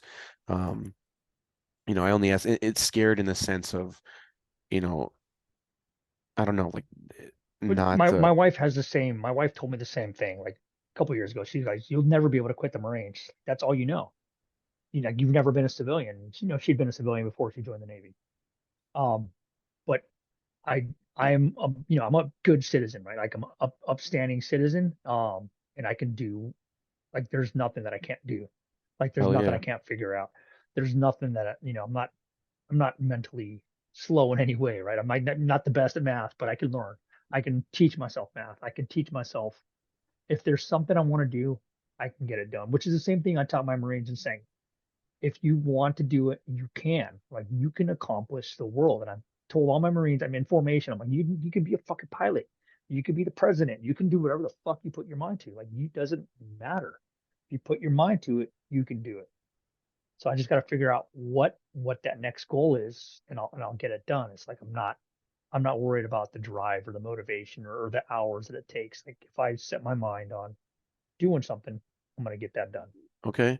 I like hearing that. Now, when you say that you implement those things into your Marines, like, what about your kids? Like, have you been able to instill some of those, same lessons into them, or has it been difficult because of the time that you've spent in the Marine Corps and maybe not being at every function and being on deployments and missing holidays and missing birthdays? It's just the nature of the beast and the way that it happens. Has that made, some of those, not some of the relationships with your kids difficult, and especially in things of like trying to pass on life lessons like that. And they're like, oh, whatever, dad, like you're just talking about, like more Marine Corps bullshit or whatever. I don't talk to them about the Marine Corps, right? So like Okay. I I'm their dad, and that's all they know. Like so, my son barely knows. Yeah, he knows I'm a Marine. I sometimes drop hints, and I teach him how to be a good person, how to be a good man, how to help people that need help. And I don't tell him the real lesson, but I'm like, if someone needs help, you fucking help them. And I demonstrate that, I'll pull over to help people. And I'm like, if that person needs help, son, don't leave the car. I'm gonna go see what they need. And that's demonstrating those actions instead of just talking is how you train your children. So like I train by doing and then somewhat Nice. explaining. And as he gets older, I'll start explaining more about my life and why I am the way I am. But at the end of the day, I would just want him to be a good citizen. Um, and that'll be enough for me. Right. Now with that, you always hear people ask this question like, oh, if your kids told you that they wanted to join the service or they wanted to follow in your footsteps, like how would you respond? And real quick, I just Yeah, said like I would never like one, that's your decision to make as a whole. Maybe I would have some discrepancies for whatever reasons that you may have with doing it. But for me, when I had this opportunity to join the Marine Corps and serve, in whatever capacity that I did, the experiences that I got, some were good, some were bad. But the relationships that were built and the memories that were made and, all these things, like I could go to, you know, all 48 continental or like touching states yeah. and have a place to lay my head, like I could probably find somebody that'll get me a boat to get out to Hawaii or go out somewhere in Alaska and find a place to lay my head, but like that's part of the reason why I think that it's an experience unlike anything else. How would you respond if your kids had said, like, Dad, I want to do this? 100% would be super proud, right? Like would love nothing better. However, like he shouldn't feel like to one up me. Like he's his own person. Right, He should never feel like, hey, my dad was a major. I'm gonna make it to lieutenant colonel, or I'm gonna make recon because he didn't make recon. Fine, but it has to be on his own accord. It has to be for his own reasons. Never to be another. He's not gonna be me. He is himself. He is right. his own person. So whatever his motivations are, it would be for to accomplish his goals, his dreams, not my dreams, my goals, or to impress me because I'm already impressed. Like he's a great little young man, and I'm already impressed. So he doesn't need to do anything to make to earn my adoration. Excellent. That's good to hear. I like how you said too is like you don't talk about the Marine Corps with your kids, like in that, one time their mom, my kid's mom, she said something like, "Oh, your dad used to do things like that. Your dad was in the war or in a I was like, don't fucking tell them that. Like when the time is right, I'll say something, we'll talk about it. I don't want you to say things like that. I don't want you to do that. There'll be a time and a place for that. Um, because how do you explain, to a, 5-year-old, 6-year-old little girl, but then they start asking questions and you gotta obviously frame it the right way because it's happened already. Right. Um, but I really appreciate your openness and your willingness to, drop this knowledge on me and therefore, in turn, like I know that somebody's going to see this and find a good message out of it. That being said, I have one last question for you. And I know it's like, I add all this shit in, but you were in it before, and you've seen it end, and that being the global war on terror. Through your experience with the things that you've done, the things that you've seen, and how you've participated in, different levels of it. Uh, if you could describe the global war on terror in one word, what would that word be? Chaos. Chaos. You already knew it. You just like right away. Yeah. I mean, just fitting. It's madness. Yeah, Not like our strategy or anything, but just fighting it. everything. Yeah. The whole encompassing aspect of and you did it on both playing fields. I guess you got to include Syria, or that I guess that's Operation Inherent Resolve. But is that still considered part of the global war on terror in It is. Syria? It It is is. okay. So It was an that extension of the Iraq thing, the yeah. last Iraq thing I did. And did you by chance ever did you go into Syria at all, or were you just in Iraq No, and I Afghanistan?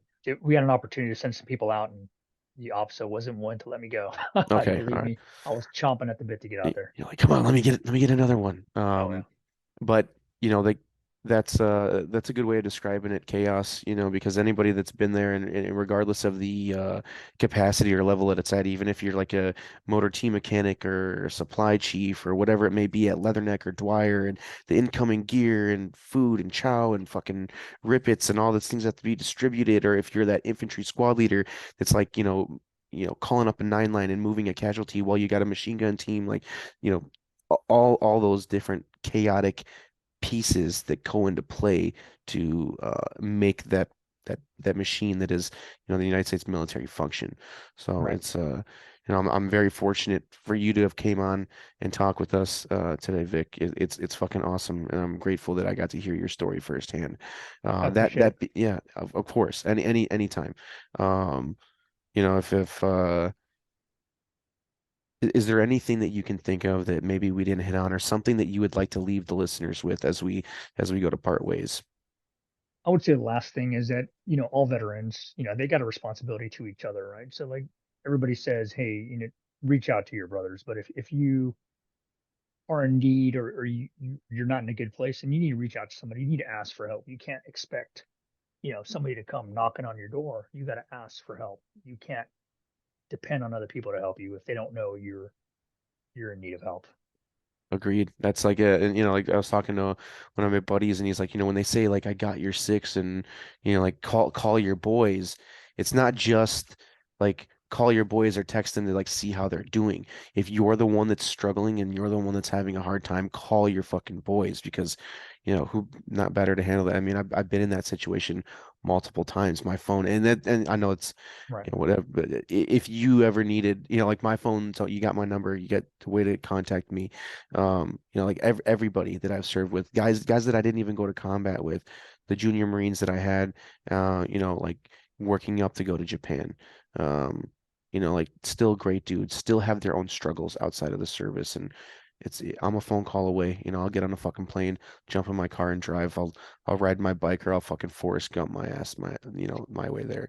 Um, yeah, call the boys. Um, you know, Major Victor Garcia, it's been a pleasure speaking with you. Maybe one day we'll be able to link up in the flesh, maybe shoot some rounds and have a Definitely. beer or something. Um, Nothing but great. I mean, great experience. Very fortunate to have been able to talk to you, and I wish you nothing but the best in your journey that you're moving on with here. I thank you for your service to this country and the sacrifices that you've made. Likewise. So it's very, very appreciative of your time. Thanks, Mike. Yeah, no problem. And guys, that was Major Victor Garcia on the Pressing Forward podcast. Tune in for more. Thanks for watching.